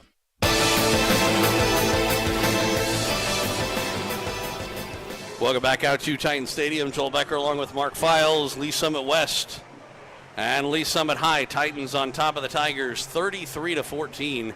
With 8:18 left to go in the 4th quarter of play. And, I can't help but think back earlier in the game when Harden was in, and they came in with a blitz on his blind side.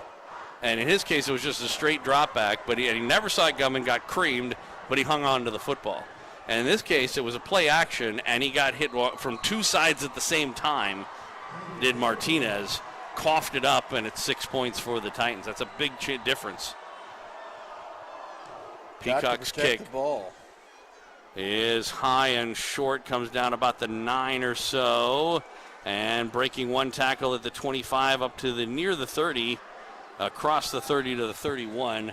Pretty good return by Johnson on the play, Jeffrey Johnson. And that is where the Tigers will take over 1st and 10. But, those are big plays for the Titans. If you're, playing a team like the Tigers that is coming into the game 0-2, the one thing you don't want to do is let them hang around in the game thinking that they may have an opportunity to win it. And to be able to extend a lead, but even from 26 to 14 to 33 to 14 is a huge difference. Martinez will throw it, and boy, big hit. Talk about laying a guy out to dry. The throw to Benassi makes the catch, but Grauberger there to take his feet out from under him. That he did. In the NFL, the rules say that if he would have just carried him to the sideline, never allowed him to touch the field, and dropped him, it would have been an incomplete pass. Yes, sir. Which I think is a stupid rule. Martinez with the sacked on the second down play. I remember that the old rule was a weird one where they said if you hit a receiver and in the judgment of the official he would have landed in bounds, he's considered to be in bounds. That rule's gone. Yeah. But the one that they did to replace him, which means if you don't touch in bounds, as the wide receiver screen is going to be short, it'll set up 4th down. We'll see if the Tigers go for it here. But this replacement, which says that if you don't put your feet in, again, somebody could literally carry you off the field, and as long as they have you, carried, you would be considered out of bounds. And 4th down play is going to be, I think they did call it a catch, but either way, it's not going to be enough for a 1st down. And for the second time in the game, the Tigers turn it over on downs. Big hit. I'm thinking that was Haney that got him, but again, you're right. They lost a yard on that play, and Titan defense stood up and stopped them on the 4th down. Nice work. Well, it's like we were talking about before, is that, if you're the Titans, it's important to make the Tigers feel, and I think we're going to get our water break time out here halfway through the quarter, 6:51 left to go in regulation time. But we were talking about it just a little bit, the idea that when it was 12-7, it's anybody's game. When it was 19-14, it was anybody's game. Even when it was 26-14, the Tigers had to feel like they were in it. And when you can put that nail in the coffin at 33-14, when you've got a team like the Tigers, you're playing up a class, and you've lost your first 2 games, you're basically taking the will out of them, or at least that's the idea. Yeah, first of all, I think that Tigers are 1-1. I think they beat Oak Park. And did they end up? Yeah. Okay. I think they beat Oak Park and lost to Lee Summit North. And you know what, Joel? I think they're Class 5, but they may have gotten bumped to Class 6 because of the enrollment of the school. But yeah. They're on that borderline. Well, Titans take over. 1st and 10 on the turnover on downs from the Tiger 38. And it is Mayo up the middle, stutter step, but he gains about 3. It'll be 2nd down, like 2.5 or so. We'll call it a long 7 or a short 8. We'll have to check on that. We will. Misha.org will tell you that. Exactly. Titans, of course, in no hurry here, allowing the clock to tick down. There'll be a little over 6 minutes left to go. When they snap this ball from the pistol, Harden, give to Mayo. He was hit in the backfield, breaks the tackle, though. He breaks a second tackle, gets inside the 30, down at about the 29. It'll be a pickup of, let's call it 6, and set up a 3rd down and 2. Nice run. Kept his momentum going forward, kept those feet moving, which are very important for a running back to be successful and gain those yards on those long, medium to long runs.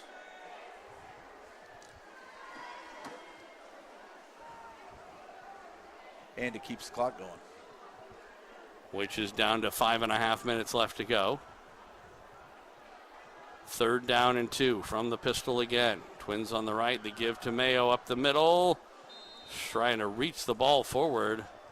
If they do mark him down where he put the ball down, he should have a 1st down. I believe he does, although they've stopped the clock to make that determination. And they'll move the chains. 1st and 10 Titans. Why have they not restarted the clock, though, is a good question. Got to get the chain set. When the referee signal, then they'll start that clock. Yeah, but the play clock was ticking down. So I think they're going to reset the play clock at 25. That was what the deal was. Okay. So, had to let the clock run down. They probably can't reset it until it gets to 0 right now with all the new electronics over here. No, they reset it. Did they get it? Yeah. And here's Mayo on the 1st down give. David gets himself again between the tackles. Boy, a little bit of pushing after the play. Asahon from the Tigers, I guess, didn't like getting blocked or something and kind of kept going after the play was over. A pickup of 5 for Mayo. It'll be 2nd down and 5. Clock running with 4:35 left to go. Titans on top, 33-14.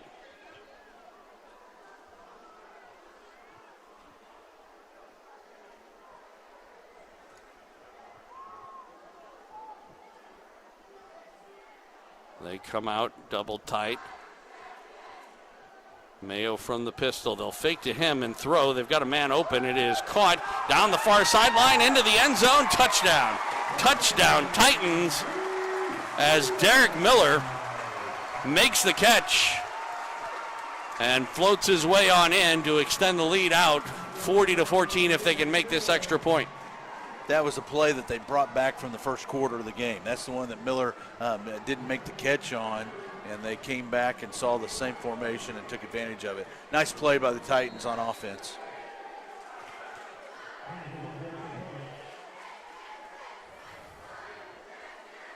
Hannah out for the extra point. The kick is up, and it is good. 4:08 left to go in regulation time. The Titans certainly going to make the box score look a lot better.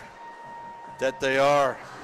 40-14 our score. We'll take a break, come back with the kickoff. Coming up after this on Titan Football, a presentation of Backport Sports, Beck Bros Productions, and 810varsity.com. Don't trust the biggest investment of your life to a part-time real estate agent. Trust the #1 real estate team in Kansas and Missouri, the Rob Ellerman team at Reese Nichols. With over 90 agents and 5 offices across the metro, they'll match you up with the perfect agent to get you moving with confidence. They cover the entire metro area, from Lee Summit to the Northland to Johnson County. They also have offices in Des Moines and Springfield, Missouri, and Destin, Florida, if you know of someone looking to move. The Rob Ellerman team truly is your real estate resource. Call anytime at 816-304-4434 or visit therobellermanteam.com. The Rob Ellerman team, a proud supporter of Kansas City Metro High School athletics.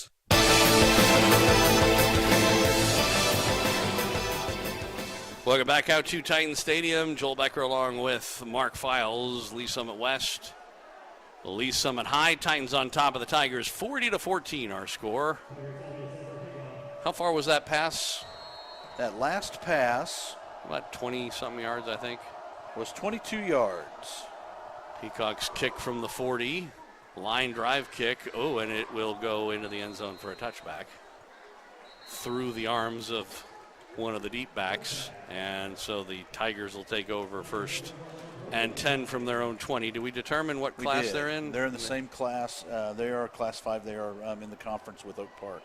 Okay. Oak Park was a victory for them, so that is the class that they play. I think that's I want to say the red or the white conference, suburban conference. Okay. Why not? 1st and 10 for the Tigers from their own 20. Empty backfield. Martinez rolling right, throwing right. He's got a man. It is caught, but hit immediately. After the catch was the running back Andrews. It'll be a pickup of, let's say, 7, maybe 8.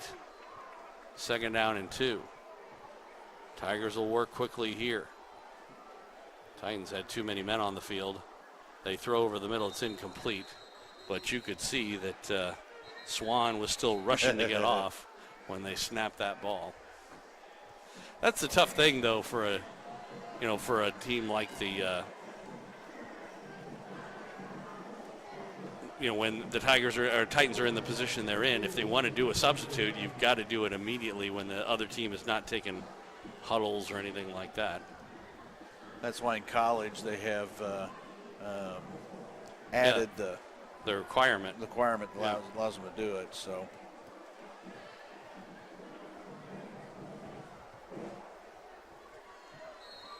So after the penalty, 1st and 10. Pistol formation. Martinez. Andrews behind him, back to throw, throwing on the far sideline. He's got a man. It is caught down the sideline. Manning, he's going to go to the house, to the 10-5 touchdown. And I tell you what, that could very easily have been a taunting because he turned around and backed his way into the end zone. And certainly in college football, there's a pretty good chance it would have been called that way. But 77 yards on that play. Yeah. And that was all speed. Wow. So McCarthy out for the extra point.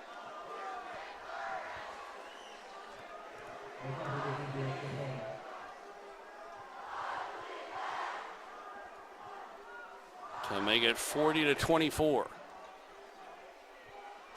Or, excuse me, 21.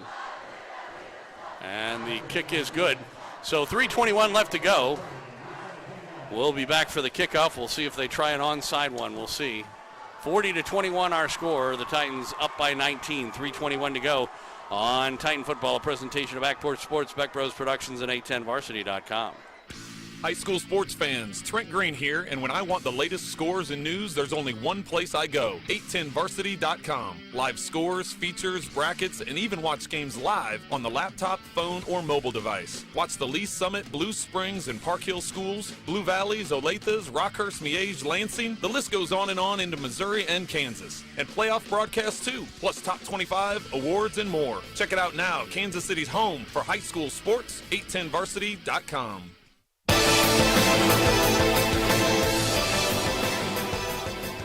Welcome back out to Titan Stadium. The Titans certainly think there's a good chance of an onside kick. They've got the hands team out just in case. We're back here at Titan Stadium next week to take on Liberty. Titans will have their hands full of Liberty. They're a good ball club. McCarthy with the ball teed up at the 40-yard line on the right hash mark. We'll see if he just steps into it or what. And it is kind of an onside kick, and it is covered up by the Titans. Right across midfield. A little bit of pushing and shoving at the end of the play. I think that was Sweeney who fell on it. Well, he's just all over special teams, isn't he? Actually, I'm going to say it was 8, but I think that's Mayo. Oh, was it Mayo? Yes, sir. Oh, yeah, you're right. Now that he gets a little closer. Yep. They both have an 8 on. Titans will take over 1st and 10 from their own 49, just across midfield. 3:21 left to go. Tigers do have all 3 of their timeouts. And it looks like we're going to get a chance to see a little Caden Heil for the first time in a couple of games. Out to take a snap. Mayo is behind him in the pistol formation. There's an H back to the right and twins on the right. Heil, the give to Mayo up the middle, just trying to force his way forward. He gets to the original line of scrimmage. Tigers not stopping the clock, at least for the moment.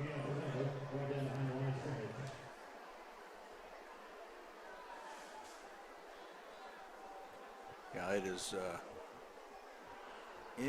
interesting on how do you manage the clock for coaching moments and coaching points when you're down 40-21 in the fourth quarter. You got a big pass play, but do you want to aggravate your host, the Titans, and maybe they throw something at you, put another 7 on you? We'll see. From the pistol, Heil gives it again to Mayo, trying to go across right tackle. He'll get across midfield down to the 49 of the Tigers, and I think they're going to call their first timeout. 2.5 minutes left to go, sets up a 3rd and 9. I wonder if they'll let Heil throw the football here. I don't know.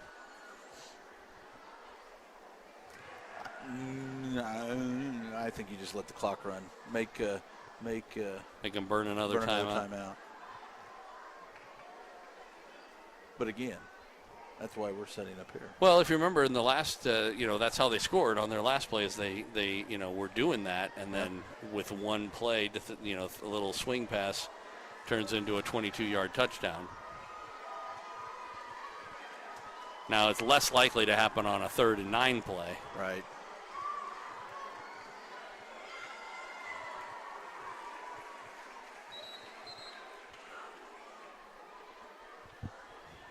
Two and a half minutes left to go in regulation time. Titans up by 19. And this has been a hard-hitting affair from both sides of the ball. It's been a fun game to watch. This is interesting. They're in the pistol, but it is Mayo who's taking the snap and Heil behind him. And he'll throw the ball, and it is caught by Hines, and he will get knocked back after a gain of a yard. And the Tigers will burn their last time out. So that was interesting. I don't know if that means that Heil is having some shoulder issues, maybe? Shoulder or elbow issues or something like that where they don't want him throwing the ball. Of course, there's nothing that was stopping Harden from coming in for that play if that's what the problem was. Although, again, you let Mayo throw a little bit to give the other future defenses something to think about. The Tigers still do have one remaining timeout. My new favorite player this week, the punter, Trey Sweeney, who's also the outside linebacker. How about a fake? With Trey Sweeney. Yeah. Let's see if the dude's got any wheels on him. Royce would call it. No, he wouldn't. No, he wouldn't. No, he wouldn't. Probably not. He'd think about it, though. Where the ball is. I mean, you run it, get the first down. Yeah. Then you're able to ice the game out at that point. Sweeney will be standing back. I wonder if they'll be coming after him. They've got one man back. When Hubbs was around, he'd snap it to the up back and go with it. Yeah. Sweeney will kick it. Line drive kick, and it will bounce. Inside the 10, 5. They throw it up, and it goes into the end zone for a touchback. Boy. It was a good effort coming back for that football. And it did look like Bowers did get a hand on it, but he couldn't knock it back as far as he wanted to. He got two hands on it, and if he could have just got the one and flipped it, it might have given him a little better opportunity. But defensive backs for the Titans. Keep back. There you go. They moved Haney back off the line. That's good. Playing a deep zone. Martinez throws, and it's intercepted. Haney with the pick. And could he take it to the house? No, he's hit and tackled inside the 15 down to about the 13. Brian Haney with the interception, and that should be the final nail in the coffin. Yeah, and I tell you what, Mr. Haney needs to shake Mr. Dooley's hand for getting him moved back and got him into position, because if he'd been up on the line of scrimmage, I don't know if he'd had the momentum to pick off that pass. There was a flag down on the play. It was against the Tigers, and it was declined. So the interception will stand, and the Titans should be able to just kneel it out from here. The Tigers have one timeout, but not the ability. I mean, there's 2 minutes.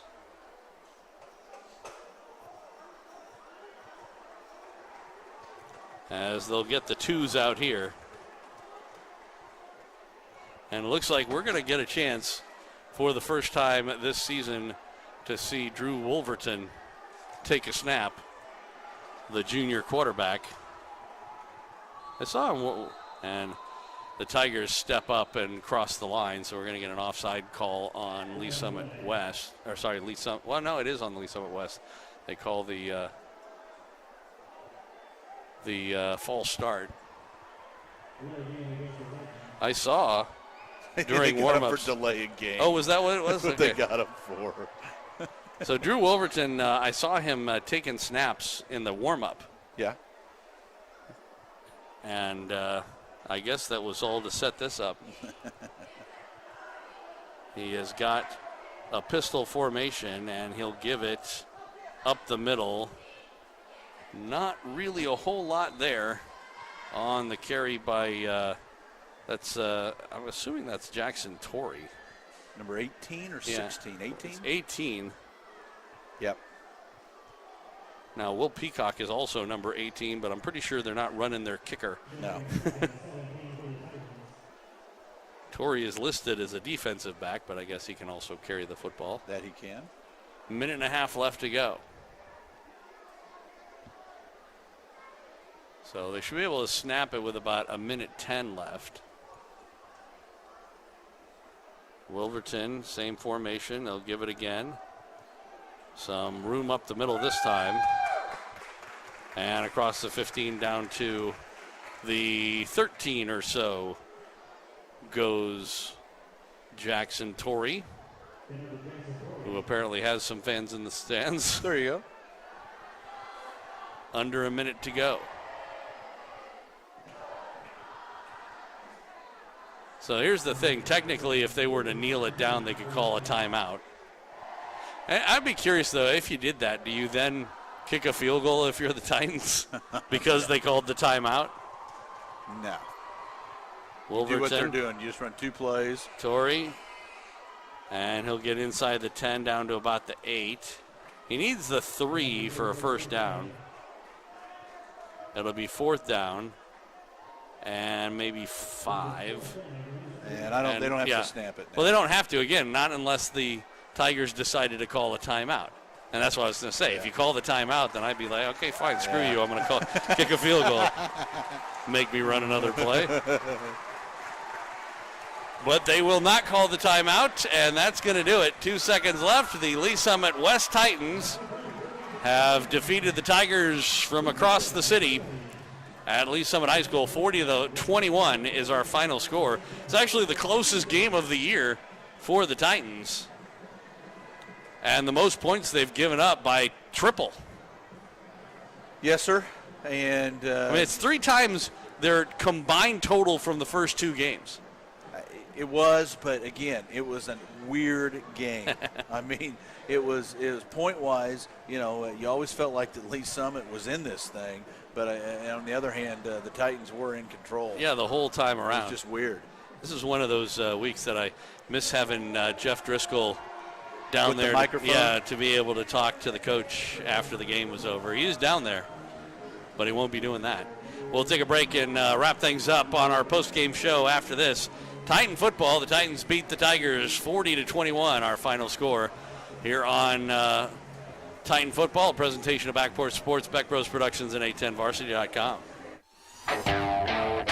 No matter what your goals are, competing at the next level, participating in a local 5K, or leading your team to state,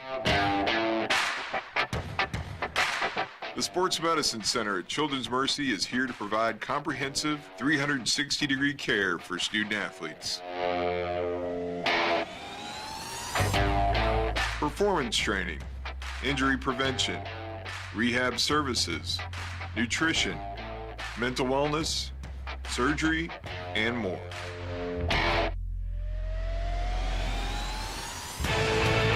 It's not just about the next goal or the one after that. It's about supporting a lifetime of sport and helping every student athlete play healthy.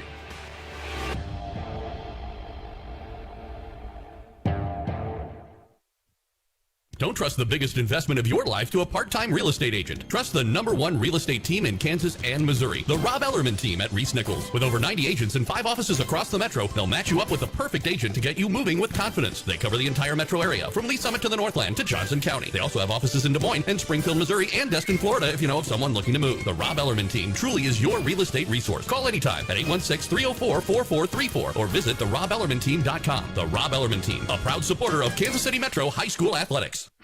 High school sports fans, check this out. 810varsity.com now brings live video game casts for more than 25 KC Metro schools all season long. Now you can watch and listen to the games live on your computer, iPad, or phone.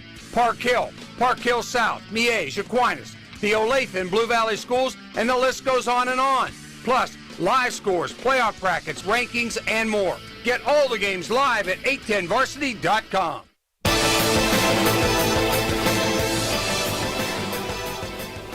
Welcome back out to Titan Stadium here at Lee Summit West High School. Joel Becker along with Mark Files.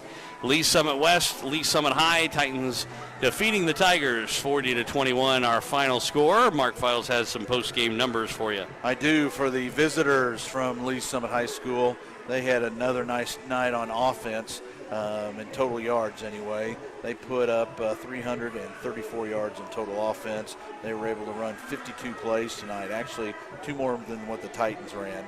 They had 6.2 yards per play.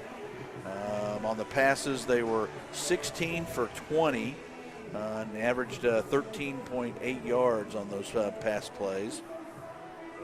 Scrolling down, they had 3 punts, averaged 27 yards on those punts. Time of possession was pretty even again. They had the ball for 26 minutes. The Titans had it for 27. Third down conversions, they were 5 of 11 and 0 for 1 on fourth down. Actually, it should be 0 for 2 on fourth down conversions for sure.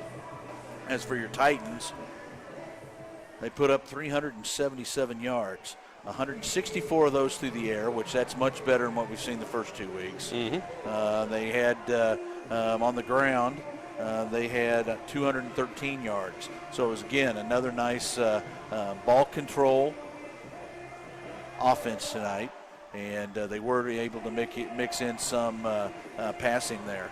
So for your leaders with the Titans, you had Jamison Harden. It was 6 of 7 for 155 yards, 3 TDs. He had, I put Caden Heil in there, and that should be, Harden should be 7 of 8, and we would take him up to 163 yards total offense. So that's how that goes. Surratt gets over 100 yards for the first time this season on 18 carries, had 103 yards. He'd been averaging 74 yards the last 2 ball games. Nice job by Mayo. He had 49 yards on 12 carries tonight. And Brock Coble had 79 yards on receptions. Drew Dickerson had 49 yards. Derek Miller had 34 yards on receptions tonight. Each of those gentlemen had a TD through the air. Yeah, 3 touchdown passes. That's something I wasn't sure we were going to say all year. That's right. For this game, this team, which certainly focuses on its running game. But, at the same time, that's what you hope for, a certain amount of balance. We talked about that before. I gotta wonder though. We talked about this at the beginning, that we kind of downplay the Battle of Lee Summit concept to this game, and I know that is true among the coaching staff, and probably at least to a degree among the players as well.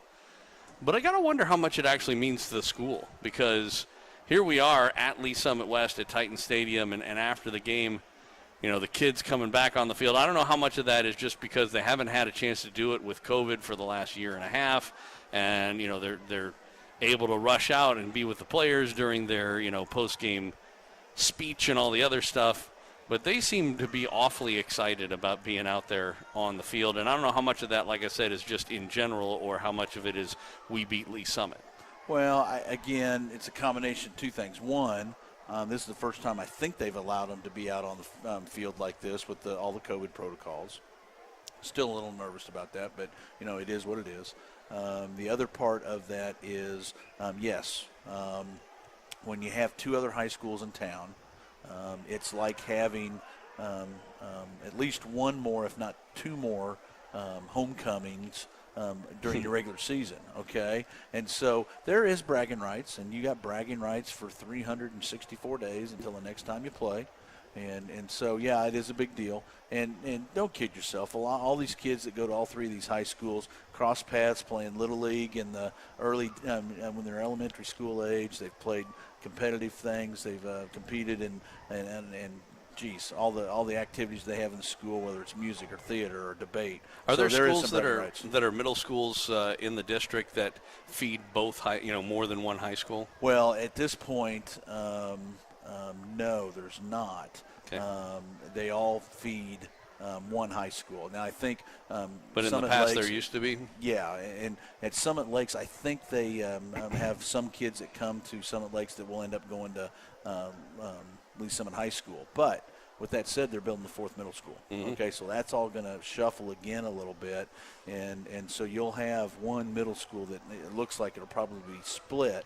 And what they're because that can be an issue as well, where you have guys that went to middle school together, but then they end up going to different high schools, and that creates a rivalry potentially. Well, case in point, Blue Springs District, they had that freshman center for years. Well, they've split those kids now, and they are truly incorporated into the high school at Blue Springs and at the high school at South. So, there's bragging rights. I mean, there is. I think. But that's got to be a factor anyway. But you still, it's a big game. You just have to play it down as a coaching staff so the kids play within themselves. Yeah, and you don't want to see extracurricular activity because sometimes that'll happen. There'll be, emotions will get heightened, and you don't want to see that happen. But at the same time, I think it's a big thing to the kids one way or another. Yeah, and Surratt started the night off and muffed the punt. Some of that is extra energy, but I also think the Titans came out a little flat tonight. Yeah, and they'd had a couple of pretty salty victories points-wise, and so this hopefully was a wake-up call for them that they've got to play 4 full quarters and be ready to go. Man, the Titan coaching staff got their work ahead of them. I mean, when you average, 35, 38 points a game, and as well as your defense is playing, keeping the kids focused on the task at hand, one game at a time, it is. Let's see, 23, 35, 40. Or 28, 35, 40, right? I've got them all in there, but let me take a look at them real quick here for you. But yeah, that's about 34 a game. Yeah, 31, 35, and 40. See, I didn't even need a calculator. I came up with 34 a game. The kid with the calculator over there, 34.3, 33, whatever. It's Dude, I couldn't remember how many points they scored against Park Hill. That's what I was looking for. So it was 31, I guess. Yeah, 31 is what it was. So you said 28. And I don't think that's right. But 28 would have been 34. 31 makes it 35 and a third or something like that. But now they're not going to do that all year. No, of course not. Well, I mean, the first 3 games, let's talk about next week. Liberty. Liberty's a good team. They are. It's not going to be easy to break the 30-point barrier. They did graduate several seniors last year. They had that studded running back. I'm not sure if he's back. I don't know if he was a senior or not, but he was, whether he was an underclassman or not, he was a good ball player. Let's see what I'm going to take a look here, see if I can. By the way, Blue Springs ends up beating Staley 39-7. Wow. Park Hill comes back on Blue Springs South to win 45-14. It's still in the fourth, but they're going to win, obviously. Looking for the Liberty score. North Kansas City beats Fordo 28-13. Lawrence beats Shawnee Mission North 37-7. Liberty loses to Lee Summit North 28-7. So, I mean, Lee Summit North is a very good team this year. That's going to be an interesting game when that comes up, speaking of battles of Lee Summit. But the fact that Lee Summit North did not score 30 points on Liberty should tell the Titans something. The Broncos probably don't have the most potent offense in the world, but at the same time, Well, here's what the Broncos have, okay? Yep. It's they've got athletes, okay? And so Coach Mosey has to figure out how to control those guys so that they play within themselves, okay? They are so doggone fast in that backfield, and they've got a lot of confidence. And what they'll do is they'll try to do more than what the play really allows them to do. So they'll string it, kind of like what we saw with Hines tonight. They'll try to string it to the sideline thinking they're going to outrun the defenders, and it doesn't happen. So that kind of limits them on how many points they do score. But, again, they're a good ball team. They are. And it's just, it's harnessing all the horsepower that they've got up there. That is for sure. How about this? Liberty North 42-14 over Ray-Pec at final. Yeah, Ray-Pec, you wonder if they had some kids hurt. You wonder if they had some of those wins were with smoke and mirrors. I haven't seen them play yet. I haven't watched any film on them. Yeah. But I would imagine there is probably a good reason why they were down on a couple kids. If you lose a key running back, a key quarterback. I don't know how much interest there is in this game, St. Thomas Aquinas and Lutheran North, but it looks exciting. 40-39 with 4:23 to go in the fourth. That's a good one for sure. A barn burner. Center and Oak Grove. Did you see this one? Oak Grove got back on where they were scoring some points. 48-40 on that game. Still half a quarter to go there too. So, at any rate, all right, so like I said, looking ahead at Liberty for next week, another home game, but another, a test for the Titans. This is probably going to be at least as tough an opponent as they've had all year. Every week it just gets a little tougher, okay? Yeah. You're playing Class 6 football in Kansas City, and you have to strap it on, and you got to prepare every week for every one of your opponents because you don't know what you're going to get.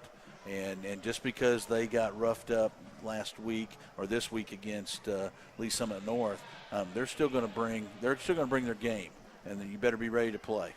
So who's the player of the game? Oh, I knew you were going to ask me that. Yeah, I have to. You have to ask me that. It's part of our format. I like Surratt with going over 100 yards tonight. I mean, he certainly deserves consideration. Hines had a pretty good game.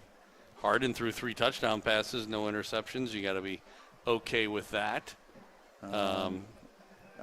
What about the big hits by Graubarger? Let's throw that. Chase Hammond. I mean, you got Wyatt Ramsey. I mean, that defensive line, Swan. I mean, there were players, that were just tearing it up tonight. I can't believe that you haven't gone with the one guy that you keep touting all game long. Sweeney. There you go. Yeah. Multitasking. Yeah, because both on special teams and on defense, because he made it. Hammond made some great plays from the strong safety position, getting into the backfield. You had Ramsey with the fumble return for a touchdown and so on. But Sweeney made a roughly similar number of plays also getting into the backfield, penetration, all the other stuff. And then you add to that fact that he also had a coffin corner punt and another one inside the 20. Yep.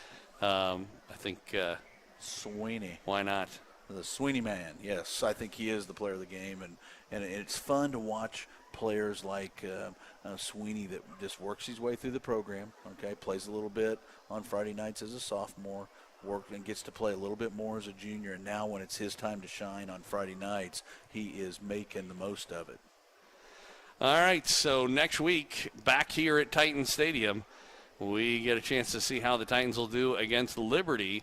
Should be a fun one. If you can make it out here, we certainly would love to see you at Titan Stadium. If not, join us on lswradio.com and 810varsity.com, and we'll have all the action for you. Kickoff scheduled for 7 o'clock Friday night under the lights. Yes, sir. Right here from Titan Stadium. All right, for Mark Files, this is Joel Becker. Our final score again. It was the Titans 40-21 winners over the Tigers from Lee Summit High School.